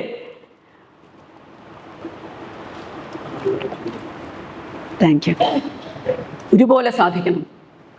ആ ചീത്ത സ്പർശത്തെ തിരിച്ചറിയാൻ കഴിയുമ്പോൾ അതൊരു ചീത്ത സ്പർശമായിരുന്നു എന്ന് മനസ്സിലാക്കാൻ വളരെ കുഞ്ഞു കുട്ടികളായിട്ടുള്ള ആരെങ്കിലും മാതാപിതാക്കൾ ഈ കൂട്ടത്തിലുണ്ടെങ്കിൽ എവിടേക്ക് തൊട്ടാലാ ചീത്ത, എവിടെ തൊട്ടാലാ നല്ലത് എന്ന് കുഞ്ഞുങ്ങൾക്ക് ഇതൊന്നും കുട്ടികൾ ശ്രദ്ധിക്കുന്നില്ല. ഇന്ന് ചില കേസുകൾ വരുന്നത് എന്നെ ചേർത്ത് പിടിച്ചു, പോക്സോ കേസുകൾ വരുന്നത് എന്നെ അവിടെ തൊട്ടു ഇവിടെ തൊട്ടു, ഇത് നല്ലതാണോ ചീത്തയാണോ എന്ന് പോലും തിരിച്ചറിയാൻ വയ്യാത്തൊരു പ്രായത്തിലും നമ്മുടെ കുട്ടി തിരിച്ചറിയണം. എനിക്ക് തോന്നുന്നു ഒരു 3 വയസ്സ് കഴിഞ്ഞിട്ട് 4 വയസ്സാവുമ്പോഴേ ഒരു പാവയെ കാണിച്ചു കൊടുത്ത്, ഒരു കളിക്കുന്ന പാവ, ഒരു ഡോളിനെ കാണിച്ചു കൊടുത്തിട്ട്, ഡോളിൻ്റെ നെറ്റി കാണിച്ചു കൊടുത്തിട്ട് ഇവിടെ തൊട്ടാൽ നല്ലത്, സ്നേഹപൂർവ്വം ഒരു ഉമ്മ ആരെങ്കിലും തരണമെന്ന് പറഞ്ഞാൽ നെറ്റിയിൽ ഒരു ഉമ്മ തരാൻ പറയുക, കയ്യിൽ ഒരു ഉമ്മ തരാൻ പറയുക, കൈ കാണിച്ചു കൊടുക്കുക. ഇങ്ങനെ നമ്മൾ കോച്ച് ചെയ്ത് കുട്ടിയെ വിടണം. കുട്ടിയുടെ കണ്ണിൽ നിന്ന് എന്തോ ഈ കുട്ടിക്കൊരു വിഷമം തട്ടിയിട്ടുണ്ട് എന്ന് അമ്മ മനസ്സിലാക്കിയാൽ, അച്ഛൻ മനസ്സിലാക്കിയാൽ, പോട്ടെ, ബസ്സിൽ കയറിയിരിക്കും. ബസ്സിലിരിക്കുമ്പോഴാണ് തൊട്ടടുത്തിരുന്ന ഒരു മുതിർന്ന പുരുഷൻ നമ്മുടെ മകൻ്റെ സ്വകാര്യ ഭാഗങ്ങളിൽ ഒന്ന് സ്പർശിക്കാൻ ശ്രമിച്ചാൽ സ്വകാര്യ ഭാഗങ്ങൾ ഏതാണെന്നും കുട്ടികൾക്ക് പറഞ്ഞു കൊടുക്കണം. നമ്മൾ നമ്മുടെ അടിവസ്ത്രം ഉപയോഗിച്ച് മറയ്ക്കുന്ന ഭാഗങ്ങളെയാണ് സ്വകാര്യ ഭാഗങ്ങൾ എന്ന് പറയുന്നതെന്ന് സഭ്യമായ രീതിയിൽ കുട്ടിക്ക് പറഞ്ഞു കൊടുക്കണം. അതുപോലെ തന്നെ ഇവിടെ കൂടിയിരിക്കുന്നവരെല്ലാവരും തന്നെ നമ്മുടെ മക്കൾക്ക് പറഞ്ഞു കൊടുക്കേണ്ടത്, കുട്ടികൾക്കെതിരെയുള്ള ലൈംഗിക അതിക്രമങ്ങൾ കൈകാര്യം ചെയ്യാനായിട്ടൊരു നിയമം വന്നു ഭാരതത്തിൽ 2012. ആ നിയമത്തിൻ്റെ ഭാഗമായിട്ട് 18 വയസ്സിൽ താഴെയുള്ള ഒരു ആൺകുട്ടിയെയോ പെൺകുട്ടിയെയോ, പെൺകുട്ടി എന്ന് പറഞ്ഞിട്ടില്ല ആ നിയമത്തിൽ, ആൺകുട്ടിയെയോ പെൺകുട്ടിയോ, പേഴ്സൺ, PERSON, എനി പേഴ്സൺ എന്നാണ് അതിൻ്റെ അകത്ത് ഉപയോഗിച്ചിരിക്കുന്നത്. പേഴ്സൺ എന്ന് പറയുമ്പോൾ ആണും പെണ്ണും ഉൾപ്പെടും. ഒരു പെൺകുട്ടിയെയോ ആൺകുട്ടിയെയോ അവരുടെ സ്വകാര്യ ഭാഗങ്ങളിൽ ആരെങ്കിലും സ്പർശിച്ചാൽ മതി, 5 വർഷം വരെ തടവിനുള്ള ഒരു കുറ്റകൃത്യമാണത്. നിസ്സാര കാര്യമല്ല, വെറുതെ ഒന്ന് തൊട്ടാൽ മതി. അപ്പോൾ അങ്ങനെ തൊടാൻ ശ്രമിച്ചാൽ മതി, ശിക്ഷാർഹമാണത്. ഇത് കുട്ടികൾക്കറിയില്ല. ഒരു 9ാം ക്ലാസ്സിൽ പഠിക്കുന്ന ആൺകുട്ടിയും 10ാം ക്ലാസ്സിൽ പഠിക്കുന്ന ഒരു പെൺകുട്ടിയും തമ്മിൽ പ്രേമമായി. ഇവർ രണ്ടുപേരും ചേർന്ന് ചില വിക്രിയകളൊക്കെ കാണിച്ചു. ആരോ അത് കണ്ടുപിടിച്ചു, സ്കൂളിൽ അറിയിച്ചു. ഉടനെ ഈ ആൺകുട്ടിയെ സ്കൂളിൽ നിന്ന് പുറത്താക്കാൻ പോയി എന്ന് വിചാരിക്കുക. ഇതാണല്ലോ നടക്കുന്നത്. രണ്ടുപേരും തുല്യമായി എൻജോയ് ചെയ്തതാണ്. എങ്കിൽ പോലും അച്ഛനമ്മമാരിവിടെ ഇരിക്കുന്നവർ വളരെ സശ്രദ്ധം കേൾക്കുക. ആൺകുട്ടിക്കെതിരെ മാത്രമല്ല കേസെടുക്കുക. ആൺകുട്ടി പറയണ അവളും എൻ്റെ സ്വകാര്യ ഭാഗങ്ങളിൽ സ്പർശിച്ചു എന്ന് പറഞ്ഞാൽ ആ പെൺകുട്ടിക്കെതിരെ കേസെടുക്കും, അങ്ങോട്ടും ഇങ്ങോട്ടും കേസെടുക്കും. അതുകൊണ്ട് ആൺകുട്ടികൾ മാത്രം ഇതിൽ പെട്ടുപോകുമെന്ന് വിചാരിക്കേണ്ട.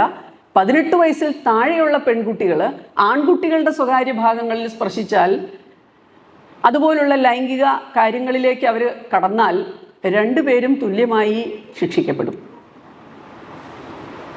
വളരെ വ്യസനത്തോടെ ഞാൻ പറയട്ടെ, പത്ര റിപ്പോർട്ടുകളൊന്നും വരില്ല പല കേസുകളിലും. സഹോദരങ്ങളെ പോലും കണ്ണിൽ എണ്ണ ഒഴിച്ച് നോക്കേണ്ട ഒരു കാലമാണിത്. വീട്ടിൽ അടുത്ത ബന്ധുക്കളെയും എല്ലാവരെയും എന്ന് വെച്ച് എല്ലാവരെയും സംശയ കണ്ണോടുകൂടി കാണണ്ട. അങ്ങനെ കാണരുത്.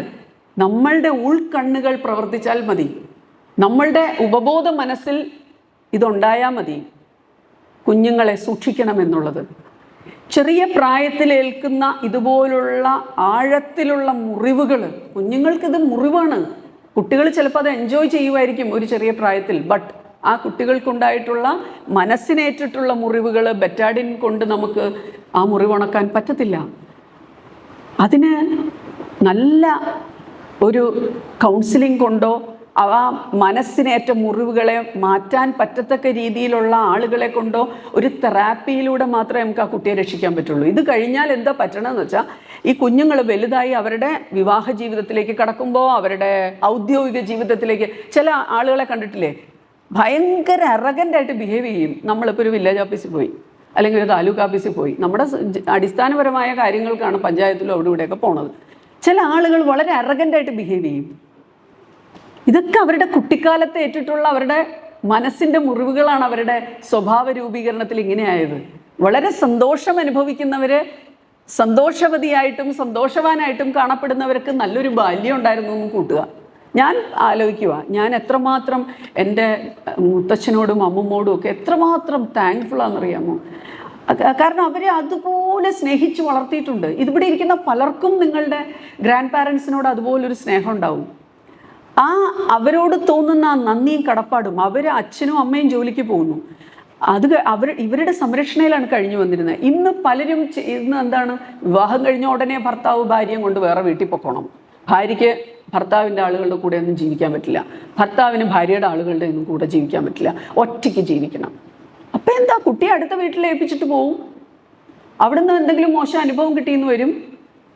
ഇതൊക്കെ നോക്കാൻ പറ്റിയ ആളുകൾ നമ്മുടെ കുടുംബത്തുണ്ട്, അവരെ ഏൽപ്പിക്കില്ല. അപ്പോൾ ആ ചെറിയ പ്രായത്തിൽ കുട്ടികൾക്ക് നമ്മൾ പറഞ്ഞു കൊടുക്കുന്ന ആ നല്ല സ്പർശവും ചീത്ത സ്പർശവും തമ്മിലുള്ള വ്യത്യാസം, അത് അവർക്കൊരു ലൈംഗിക പക്വതയ്ക്കൊരു കാരണമാകും. ലൈംഗികപരമായ കാര്യങ്ങളിൽ ഒരു പക്വത കാണിക്കാൻ, മനസ്സിനെ അടക്കാൻ ഒക്കെ ഒരു ഉത്തേജനമാവും. അവരുടെ തലച്ചോറിലേക്ക് അത് കയറും. നിങ്ങൾ വിചാരിക്കുന്ന പോലെ അല്ല, അത് കയറും. പറയേണ്ട രീതിക്ക് പറഞ്ഞു കൊടുത്താൽ മതി. ഒരു മാനസികമായ ഒരു പക്വത അതുവഴി ഉണ്ടാവും. ഇനി ആധ്യാത്മിക കാര്യങ്ങളിലും കൂടെ നിങ്ങളൊന്നൊരു പക്വത കുഞ്ഞുങ്ങൾക്ക് ഉണ്ടാക്കത്തക്ക രീതിയിൽ ഒരു പ്രാർത്ഥന, വീട്ടിൽ ഒരുമിച്ചൊരു പ്രാർത്ഥന, നാമം ജപിക്കുക ഒരുമിച്ച്, അതൊക്കെ കുഞ്ഞുങ്ങൾ വെറുതെ അമ്പലത്തിൽ പോയിട്ട് ഇങ്ങനെ പരീക്ഷയാകുമ്പോൾ ഓടി അമ്പലത്തിൽ പോവുക അങ്ങനെയല്ല. മതപരമാകുന്നതും ആത്മീയമാകുന്നതും തമ്മിൽ വ്യത്യാസമുണ്ട്. അതായത് റിലീജിയസ് ആകുന്നതും സ്പിരിച്വൽ ആകുന്നതും തമ്മിൽ വ്യത്യാസമുണ്ട്. നമ്മൾ ആധ്യാത്മികമായി ഒന്ന് കുട്ടികളെ ഉയർത്തിക്കൊണ്ടുവരണം. നമ്മൾക്ക് ഒരു ശക്തി ഉണ്ട് നമ്മളെ നിയന്ത്രിക്കാനും. നമുക്ക് ഒരു മണി ചോറ് നമ്മൾ കഴിക്കണമെങ്കിൽ എത്ര പേരുടെ പ്രയത്നത്തിൻ്റെ ഭാഗമാണ് ആ ഒരു മണി ചോറ് നമ്മൾ കഴിക്കുന്നത്. കൃഷി ചെയ്യുന്നു, ഏതോ ഒരാൾ അത് വിതയ്ക്കുന്നു, അത് കഴിഞ്ഞ് അത് കൊയ്യുന്നു, അവിടെ നിന്ന് അത് കയറ്റി കൊണ്ടുപോകുന്നു, അതൊരു ഫാക്ടറിയിൽ ചെല്ലുന്നു, അല്ലെങ്കിൽ ഒരു ഗോഡൗണിൽ ചെല്ലുന്നു, അവിടെ നിന്ന് അതിനെ കെട്ടി ചാക്കിലാക്കുന്നു. എത്ര പേരുടെ ശ്രമമുണ്ട് ഒരു മണി ചോറ് നമ്മൾ കഴിക്കണമെങ്കിൽ. അപ്പോൾ നമ്മുടെ ഈ ജീവിതത്തിൽ നമ്മൾ പലരോട് കടപ്പെട്ടിരിക്കുന്നു. ഈശ്വരനോട് കടപ്പെട്ടിരിക്കുന്നത് പോലെ, അച്ഛനോടും അമ്മോടും കടപ്പെട്ടിരിക്കുന്നത് പോലെ നമ്മൾ ഈ ലോകത്തിനോട് കടപ്പെട്ടിരിക്കുന്നു എന്ന് കുട്ടിക്കൊരു തോന്നലുണ്ടാവണം. കുട്ടി നോക്കുമ്പോൾ എന്താ, അച്ഛനും അമ്മയും അവരും, ഇതിൻ്റെ അപ്പുറത്തേക്ക് ഒരു ലോകവും ഇല്ല. കൂടി വന്ന അച്ഛൻ്റെ ക്ലോസ് ആയിട്ടുള്ള റിലേറ്റീവ്സ്, അല്ലെങ്കിൽ ക്ലോസ് ആയിട്ടുള്ള അമ്മയുടെ റിലേറ്റീവ്സ്, അതിൻ്റെ അപ്പുറത്തേക്ക് ഒരു ലോകമില്ല കുട്ടിക്ക്. ഈശ്വരനോട് കടപ്പെട്ടിരിക്കുന്നത് പോലെ തന്നെ സമൂഹത്തിനോട് നമുക്കൊരു കടപ്പാടുണ്ട് എന്ന് കുട്ടിക്കൊരു ബോധം ഉണ്ടാക്കി കൊടുക്കണം. അത് ആ ഒരു തിരിച്ചറിവുണ്ടാക്കി കൊടുക്കണം. പൈസയുടെ മൂല്യം, ഇവിടെ ബഹുമാന്യനായ ജയകുമാർ സാറ് പറഞ്ഞത് നിങ്ങൾ ഓർക്കുന്നുണ്ടാവും. സമ്പാദ്യശീലം സ്കൂളിൽ തുടങ്ങണത്, അത് വീടുകളിലും അത് തുടങ്ങാം. വീടുകളിലും പണ്ട് നമുക്കൊക്കെ ഉണ്ടായിരുന്ന പോലെ കുടുക്ക, അല്ലേ, ഒരു കുടുക്ക ഉണ്ടായിരുന്നിട്ടില്ലേ പണ്ട്? അതുപോലെ ഉള്ള സാധനങ്ങൾ, അതുപോലുള്ള ഒരു ക്രമീകരണം വീട്ടിലുണ്ടെങ്കിൽ എപ്പോഴും ഞാൻ പറയണേ, പഠിക്കാൻ സ്കൂളിൽ ടീച്ചേഴ്സ് പഠിപ്പിക്കും.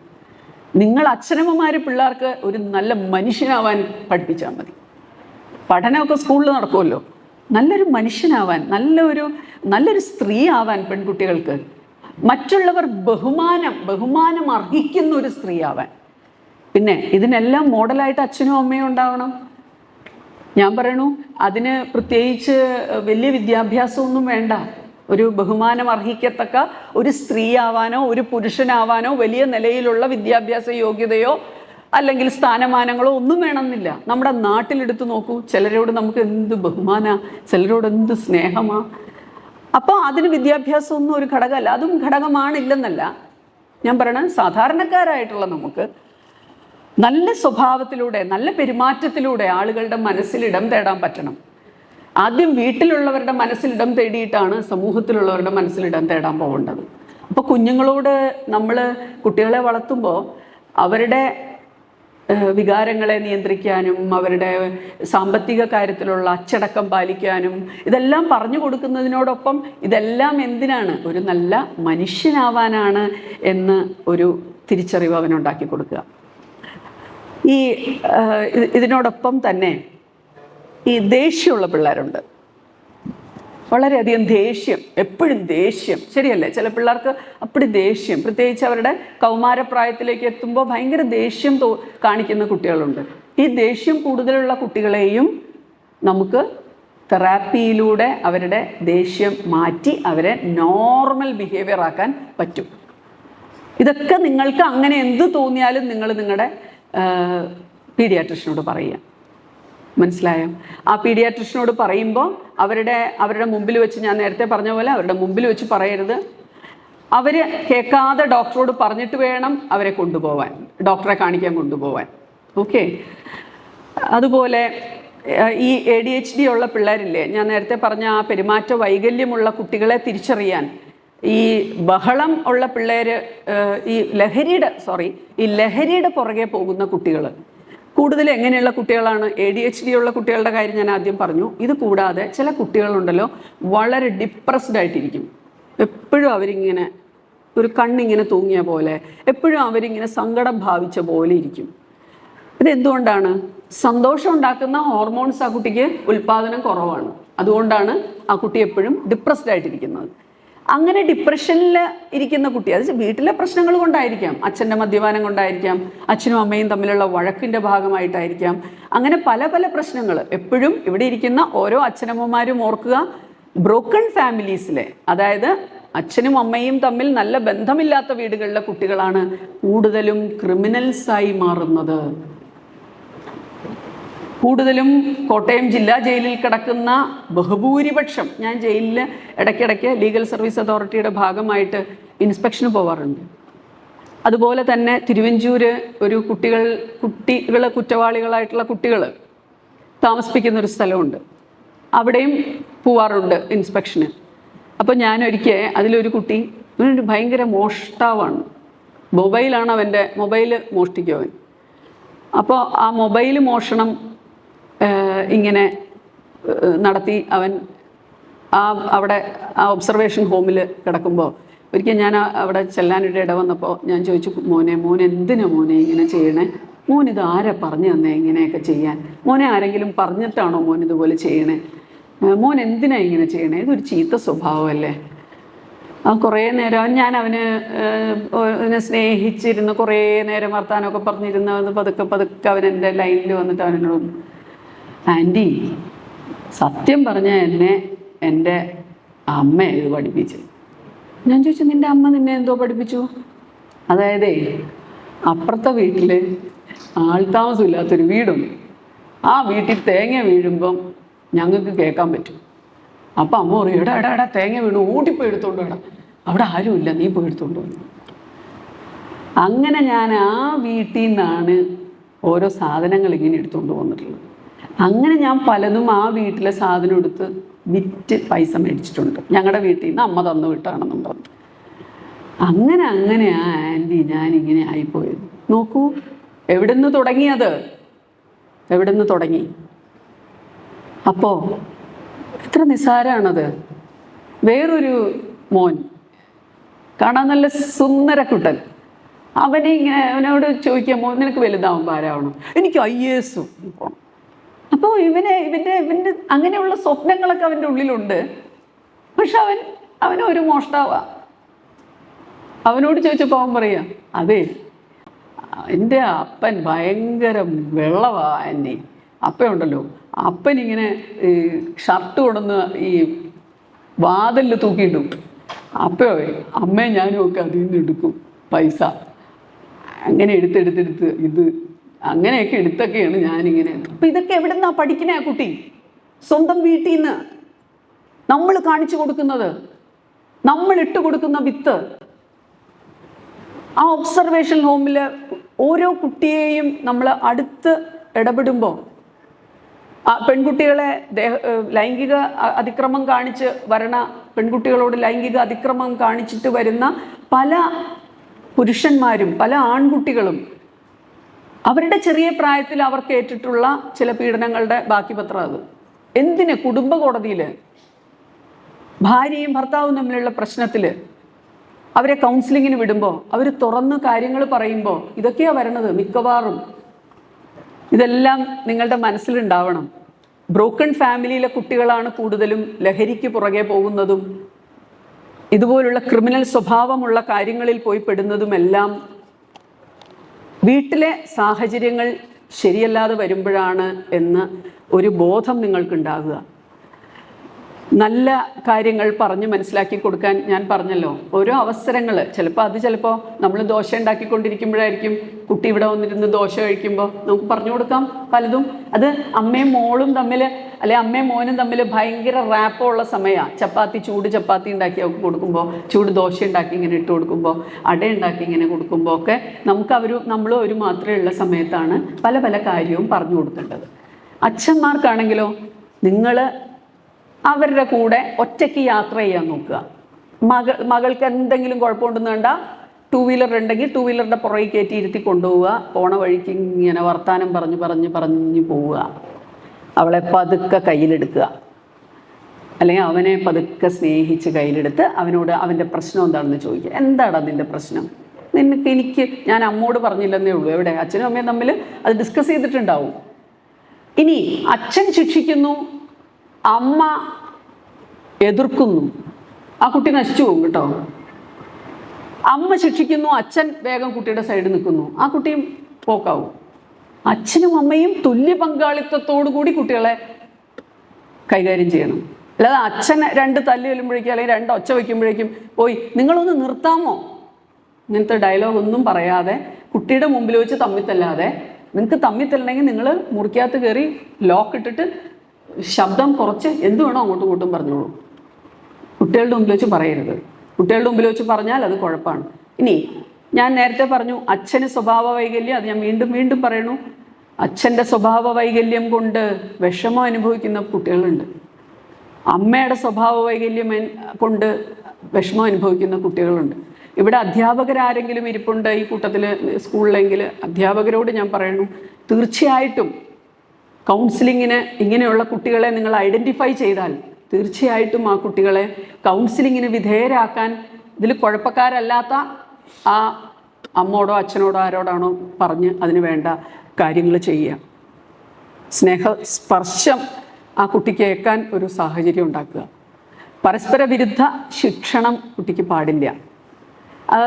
എന്തെങ്കിലും അതുപോലെ അവനോടൊരു ഇപ്പം നമ്മളൊരു ഇത്തിരി വഴക്ക് കൂടുതൽ പറഞ്ഞു എന്ന് വിചാരിക്കുക, നമുക്ക് തന്നെ തോന്നി നമ്മൾ ഇത്തിരി ഓവറായി പോയി എന്ന് തോന്നിയാൽ അവനോട് സോറി പറഞ്ഞേക്കുക, അവരോട് ക്ഷമ പറഞ്ഞേക്കുക. എടാ ഇത്തിരി കൂടിപ്പോയടാ, ദേഷ്യം വന്നപ്പോൾ നീ ഇങ്ങനെ കാണിച്ചത്, പോട്ടെ മക്കളെ പോട്ടെ. അങ്ങനെ നമ്മൾ ക്ഷമ പറയുമ്പോൾ തെറ്റ് കാണിച്ചാൽ ക്ഷമ പറയണം എന്നൊരു ബോധം ആ കുട്ടിക്കും ഉണ്ടാവും. ആ കുട്ടിയിലും അങ്ങനെ ഒരു സ്വഭാവം രൂപീകരിക്കപ്പെടും. അവനറിയാതെ അവളറിയാതെ രൂപീകരിക്കപ്പെടും. ആ ക്ഷമ പറയാനൊരു മനസ്സ്.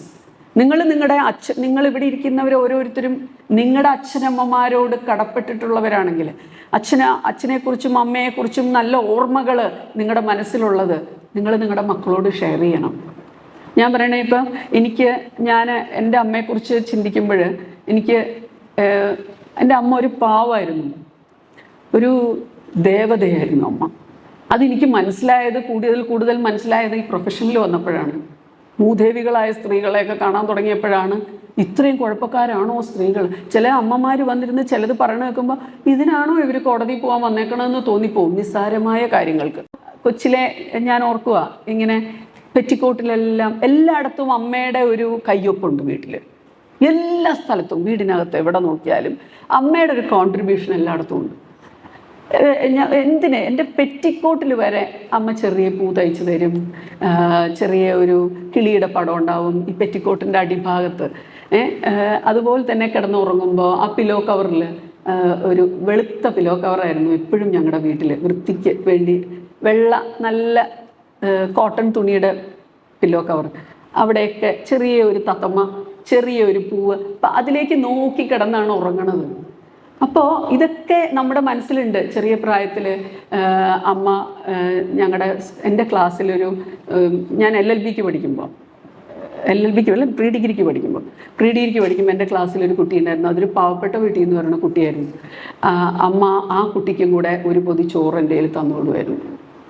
ഒരു മനുഷ്യനറിയാതെ ഞങ്ങൾ രണ്ടുപേരും കൂടെ അത് ഷെയർ ചെയ്ത് കഴിക്കുമായിരുന്നു. അപ്പോൾ എനിക്ക് ആ ഒരു കോച്ചിങ് എനിക്ക് എൻ്റെ മക്കൾക്ക് അത് ചെയ്തു കൊടുക്കാൻ സാധിച്ചിട്ടുണ്ട്.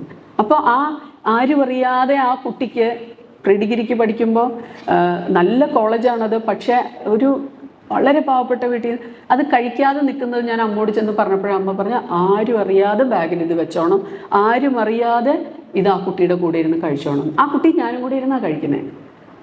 അപ്പോൾ ഇങ്ങനെ കുറേ നല്ല ഓർമ്മകൾ, അമ്മ തന്ന കുറേ നല്ല ഓർമ്മകൾ, വായിക്കാൻ ധാരാളം പുസ്തകം വാങ്ങിച്ചു തന്ന എൻ്റെ അച്ഛൻ, എൻ്റെ അച്ഛൻ്റെ ജ്യേഷ്ഠൻ അബ്ദുൽ കലാമിൻ്റെ PS ആയിരുന്നു.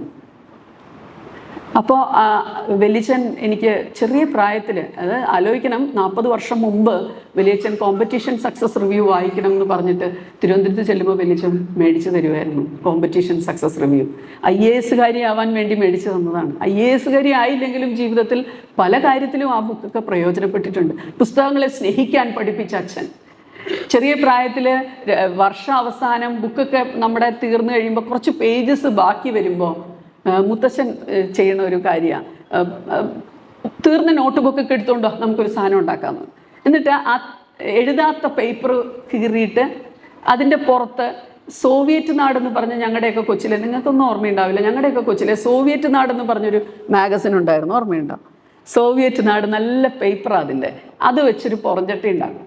എന്നിട്ട് ഈ പേപ്പർ വെച്ച് ചാക്ക് തയ്ക്കണ സൂചി വെച്ച് ഒരു ബുക്ക് ഉണ്ടാക്കും, കൊച്ചു ബുക്ക്. എന്നിട്ട് എൻ്റെ പേര് അതിലെഴുതും. ഇങ്ങനെ ആ പേരെഴുതി ആ ബുക്ക് ഇങ്ങനെ പിടിച്ച് നടക്കും, ടീച്ചറാവാൻ കളിക്കാൻ. എൻ്റെ അറ്റൻഡൻസ് ബുക്കാണ് ടീച്ചറായിട്ട് കളിക്കുമ്പോൾ. അപ്പം ഒരു പുസ്തകത്തെ സ്നേഹിക്കാൻ, വായിക്കാൻ, കളിക്കാൻ, ഇഷ്ടം പോലെ കളിക്കാൻ സമയം തന്ന, വേർത്തൊലിച്ച് തിരിച്ചു വീട്ടിൽ വന്നാലും ഒരു വഴക്കും പറയാത്ത മുത്തശ്ശി, അമ്മുമ്മ, എൻ്റെ അമ്മുമ്മ. ഇതെല്ലാം നല്ല ഓർമ്മകളാണ്. ഞാൻ നിങ്ങളോട് വീണ്ടും വീണ്ടും പറയുന്നു, നല്ല ഓർമ്മകൾ മക്കൾക്ക് കൊടുക്കാൻ ഇവിടെ ഇരിക്കുന്ന ഓരോ അമ്മമാർക്കും സാധിക്കട്ടെ. സത്യസന്ധരായ മക്കളാകാൻ നിങ്ങൾ കുട്ടികളെ പ്രേരിപ്പിക്കുക. വഴിതെറ്റിപ്പോകാതെ സത്യസന്ധരായി ജീവിക്കുന്ന ആളുകളെ കുറിച്ച് പറഞ്ഞു കൊടുക്കുക. നമ്മുടെ ഇടയിൽ തന്നെ ഉണ്ട് അങ്ങനത്തെ ആളുകൾ, നമ്മുടെ ഇടയിലുണ്ട്. നമുക്കറിയാവുന്ന ആളുകളുണ്ട്, സത്യസന്ധരായി ജീവിക്കുന്ന ആളുകൾക്ക് കിട്ടുന്ന അംഗീകാരം. അബ്ദുൽ കലാം, എല്ലാവർക്കും നമുക്ക് എന്തൊരു അഭിമാനമാണ് അബ്ദുൽ കലാമിനെ കുറിച്ച് പറയുമ്പോൾ. അദ്ദേഹം പറഞ്ഞ വാക്കുകൾ എന്താണ്? എൻ്റെ രാഷ്ട്രപതിയുടെ ബംഗ്ലാവിലിരിക്കുമ്പോൾ അവിടുത്തെ ശീതീകരണ മുറിയിലിരിക്കുമ്പോഴോ അവിടുത്തെ ഫാനുകളോ എനിക്ക് എൻ്റെ അമ്മ എന്നെ വിശറി കൊണ്ട് വീശി മടിയിൽ കിടത്തിയപ്പോൾ അന്ന് എനിക്ക് കിട്ടിയ ആ ഒരു സന്തോഷത്തിൻ്റെ അറ്റത്തോലും എത്തില്ല എന്നാണ് അബ്ദുൽ കലാം പറഞ്ഞത്. MT വാസുദേവൻ നായർ, അദ്ദേഹത്തിന് ജ്ഞാനപീഠം കിട്ടിയപ്പോൾ അദ്ദേഹം പറഞ്ഞ, എന്നെ ഒരു കഥയെഴുത്തുകാരനാക്കിയത് എൻ്റെ അമ്മയും എൻ്റെ അമ്മായിയും അമ്മുമ്മയും എല്ലാവർക്കും അതിൽ പങ്കുണ്ട്. നല്ല കഥകൾ പറഞ്ഞു തന്ന ഒരു വീട്ടിൽ നിന്നാണ് ഞാൻ വരുന്നത്. എല്ലാത്തിനേക്കാളുപരി സാക്ഷാൽ വിവേകാനന്ദൻ്റെ കാര്യം ഓർത്ത് നോക്കൂ. വിവേകാനന്ദൻ്റെ കാര്യം എല്ലാവർക്കും അറിയായിരിക്കും. വിവേകാനന്ദൻ കുഞ്ഞിലെ വളരെ കുസൃതിയായിരുന്നു. നരേന്ദ്രൻ എന്നാണ് അദ്ദേഹത്തിൻ്റെ പേര് ആയിരുന്നു. നരേന്ദ്രൻ ക്ലാസ്സിലെ ഏറ്റവും കുസൃതി കുട്ടിയായിരുന്നു. അപ്പോൾ ഒരു പ്രോബ്ലം ചൈൽഡായിട്ട് എപ്പോഴും ടീച്ചർ വഴക്ക് പറയും. ഒരു ദിവസം ടീച്ചർ അമ്മയെ വിളിച്ചുകൊണ്ട് വരാൻ പറഞ്ഞു. അങ്ങനെ വഴക്ക് പറഞ്ഞ ഒരു ദിവസം വഴക്കൊക്കെ കേട്ടിട്ട് വീട്ടിൽ വന്നു. ആ ടീച്ചർ അമ്മയും വല്ലാതെ വിഷമിച്ചു. വന്നപ്പോൾ അന്ന് അതിനെ വഴക്ക് പറഞ്ഞത് എന്തിനാ? ഒരു ദിവസം ടീച്ചർ വഴക്ക് പറഞ്ഞ്, നിനക്ക് ആരാകണമെന്ന് നരേന്ദ്രനോട് ചോദിച്ചപ്പോൾ നരേന്ദ്രൻ പറഞ്ഞു, എനിക്കൊരു കുതിരക്കാരനായാൽ മതി. അത് ടീച്ചറെ എന്തോ മോശപ്പെടുത്താൻ വേണ്ടി പറഞ്ഞതുപോലെ ടീച്ചർക്ക് തോന്നി. തർക്കുത്തരം പറയണമെന്ന് ചോദിച്ചിട്ട് അമ്മയെ വിളിച്ചുകൊണ്ടിരാൻ പറഞ്ഞു. അപ്പം എന്തിനാ അമ്മയെ വിളിപ്പിച്ചത്? കുതിരക്കാരനാവാൻ പോകണമെന്ന് തർക്കുത്തരം പറഞ്ഞതിനല്ലേ? വീട്ടിൽ വന്നിട്ട് വൈകുന്നേരം അമ്മ ഈ മോനോട് പറഞ്ഞു, ഗീതോപദേശം ആ പടം കാണിച്ചിട്ട് പറഞ്ഞു, ഇതുപോലെ ഒരു നല്ല കുതിരക്കാരനാവാൻ എൻ്റെ മകന് സാധിക്കണം എന്ന്. നോക്കൂ എവിടെ പോയി ആ അമ്മയുടെ സ്ഥാനം. അതുപോലെ ആയില്ലേ ആ മകൻ. ഇതുപോലെ ആരുടെ കാര്യം വേണമെങ്കിലും എടുത്തു നോക്കിക്കോളൂ. മുഹമ്മദ് നബി അമ്മയുടെ പാദങ്ങളിലാണ് സ്വർഗം എന്നാണ് നബി പറഞ്ഞത്, ശരിയല്ലേ? അമ്മയുടെ പാദങ്ങളിലാണ് സ്വർഗം എന്ന് പറഞ്ഞ നബി. ഓരോരുത്തരുടെ കാര്യം എടുത്തു നോക്കൂ. അപ്പോൾ നല്ല അമ്മയാകാനും നല്ല അച്ഛനാകാനും മനസ്സിൽ നിന്നാണ് നിങ്ങൾക്ക് അങ്ങനെ ഒരു തോന്നൽ വരേണ്ടത്. അതൊരു ക്ലാസ് കേട്ടോ പുസ്തകം വായിച്ചോ ഒന്നും കിട്ടേണ്ടതല്ല. ഇത് വരും, നിങ്ങളുടെ മനസ്സിൽ വരും. നിങ്ങളുടെ മനസ്സിൽ വാത്സല്യവും നിങ്ങളുടെ വിവേകവും ആ രീതിയിൽ പ്രവർത്തിച്ചാൽ മാത്രം മതി. നമുക്ക് സദ്ഗുണങ്ങളുള്ള ബുദ്ധിശാലികളെയാണ് ആവശ്യം. സംസ്കാരമുണ്ടെങ്കിലേ മാനസിക പരിവർത്തനം ഉണ്ടാകൂ എന്ന് മക്കൾക്ക് പറഞ്ഞു കൊടുക്കണം. വിദ്യയും സംസ്കാരവും കൂടി ഒത്തുചേർന്നാലേ അവർ ബഹുമാന്യരും പൂജനീയരും ഒക്കെ ആവുകയുള്ളൂ സമൂഹത്തിൽ.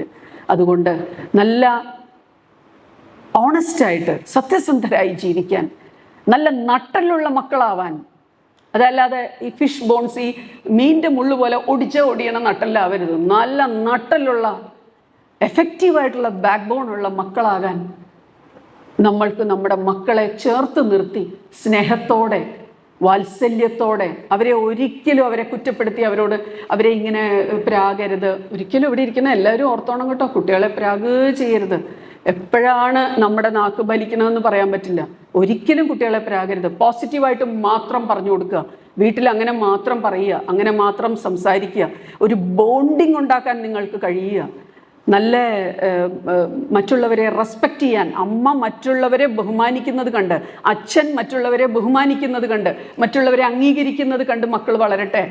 അവരും മറ്റുള്ളവരെ ബഹുമാനിക്കും, മറ്റുള്ളവരെ അംഗീകരിക്കും, മറ്റുള്ളവരെ സ്നേഹിക്കും. എങ്ങനെ സ്നേഹിക്കണം എന്നതും ഒരു കലയാണ്. എങ്ങനെ സ്നേഹിക്കണം എന്നതൊരു കലയാണ്. അത് ഓരോരുത്തർക്കും വ്യത്യസ്തമായ രീതികളും കാഴ്ചപ്പാടുകളുമുണ്ട്. അങ്ങനെ വ്യത്യസ്തമായ രീതിയിലും കാഴ്ചപ്പാടുകളിലൂടെയും ഇവിടെ ഇരിക്കുന്ന ഓരോരുത്തർക്കും നിങ്ങളുടെ മക്കളെ ചേർത്ത് നിർത്താനും അവർക്ക് നല്ല ഒരു ഭാവി ഉണ്ടാക്കി കൊടുക്കുവാനും നല്ല ചിന്തകൾക്കുടമകളാകാനും നല്ല മനോഭാവങ്ങൾക്കുടമകളാകാനും ഒക്കെ നിങ്ങളുടെ പാരൻറ്റിങ് കൊണ്ട് അവർക്ക് സാധിക്കാൻ സർവേശ്വരനോട് പ്രാർത്ഥിച്ചുകൊണ്ട് എല്ലാ നന്മകളും ഇവിടെ ഇരിക്കുന്ന ഓരോരുത്തരുടെയും മക്കൾക്ക് ഉണ്ടാകട്ടെ എന്ന് പ്രാർത്ഥിച്ചുകൊണ്ട് അവരെല്ലാവരും നമുക്കും സ്കൂളിനും നായർ സർവീസ് സൊസൈറ്റിക്കും അഭിമാനമാകുവാൻ സർവേശ്വരനോട് പ്രാർത്ഥിച്ചുകൊണ്ട് മന്നത്താചാര്യൻ അന്തി ഉറങ്ങുന്ന ഈ മണ്ണിൽ ഇങ്ങനെ ഒരു ക്ലാസ് എടുക്കാൻ എനിക്ക് അവസരം തന്ന ഈ സ്കൂളിൻ്റെ അധികൃതരെയും പ്രത്യേകം ജയകുമാറിനെയും എൻ്റെ സഹോദര തുല്യനായ ജയകുമാറിന് നന്ദി അർപ്പിച്ചുകൊണ്ടും എൻ്റെ എല്ലാ വാക്കുകളും സർവേശ്വരനിൽ അർപ്പിച്ചുകൊണ്ടും എൻ്റെ ഈ ക്ലാസ് കൊണ്ട് നിങ്ങൾക്ക് ആർക്കെങ്കിലും ഒരാൾക്ക് അതിലെന്തെങ്കിലും ഒരു ടിപ്പ് യൂസ്ഫുൾ ആയാൽ എൻ്റെ ജീവിതം ധന്യമായി എന്ന് ഞാൻ കരുതുന്നു. എല്ലാ നന്മകളും നേർന്നുകൊണ്ട് ഒരിക്കൽ കൂടി മക്കൾക്ക് നല്ലത് വരട്ടെ എന്ന് പ്രാർത്ഥിച്ചുകൊണ്ട് നിർത്തുന്നു. നന്ദി, നമസ്കാരം.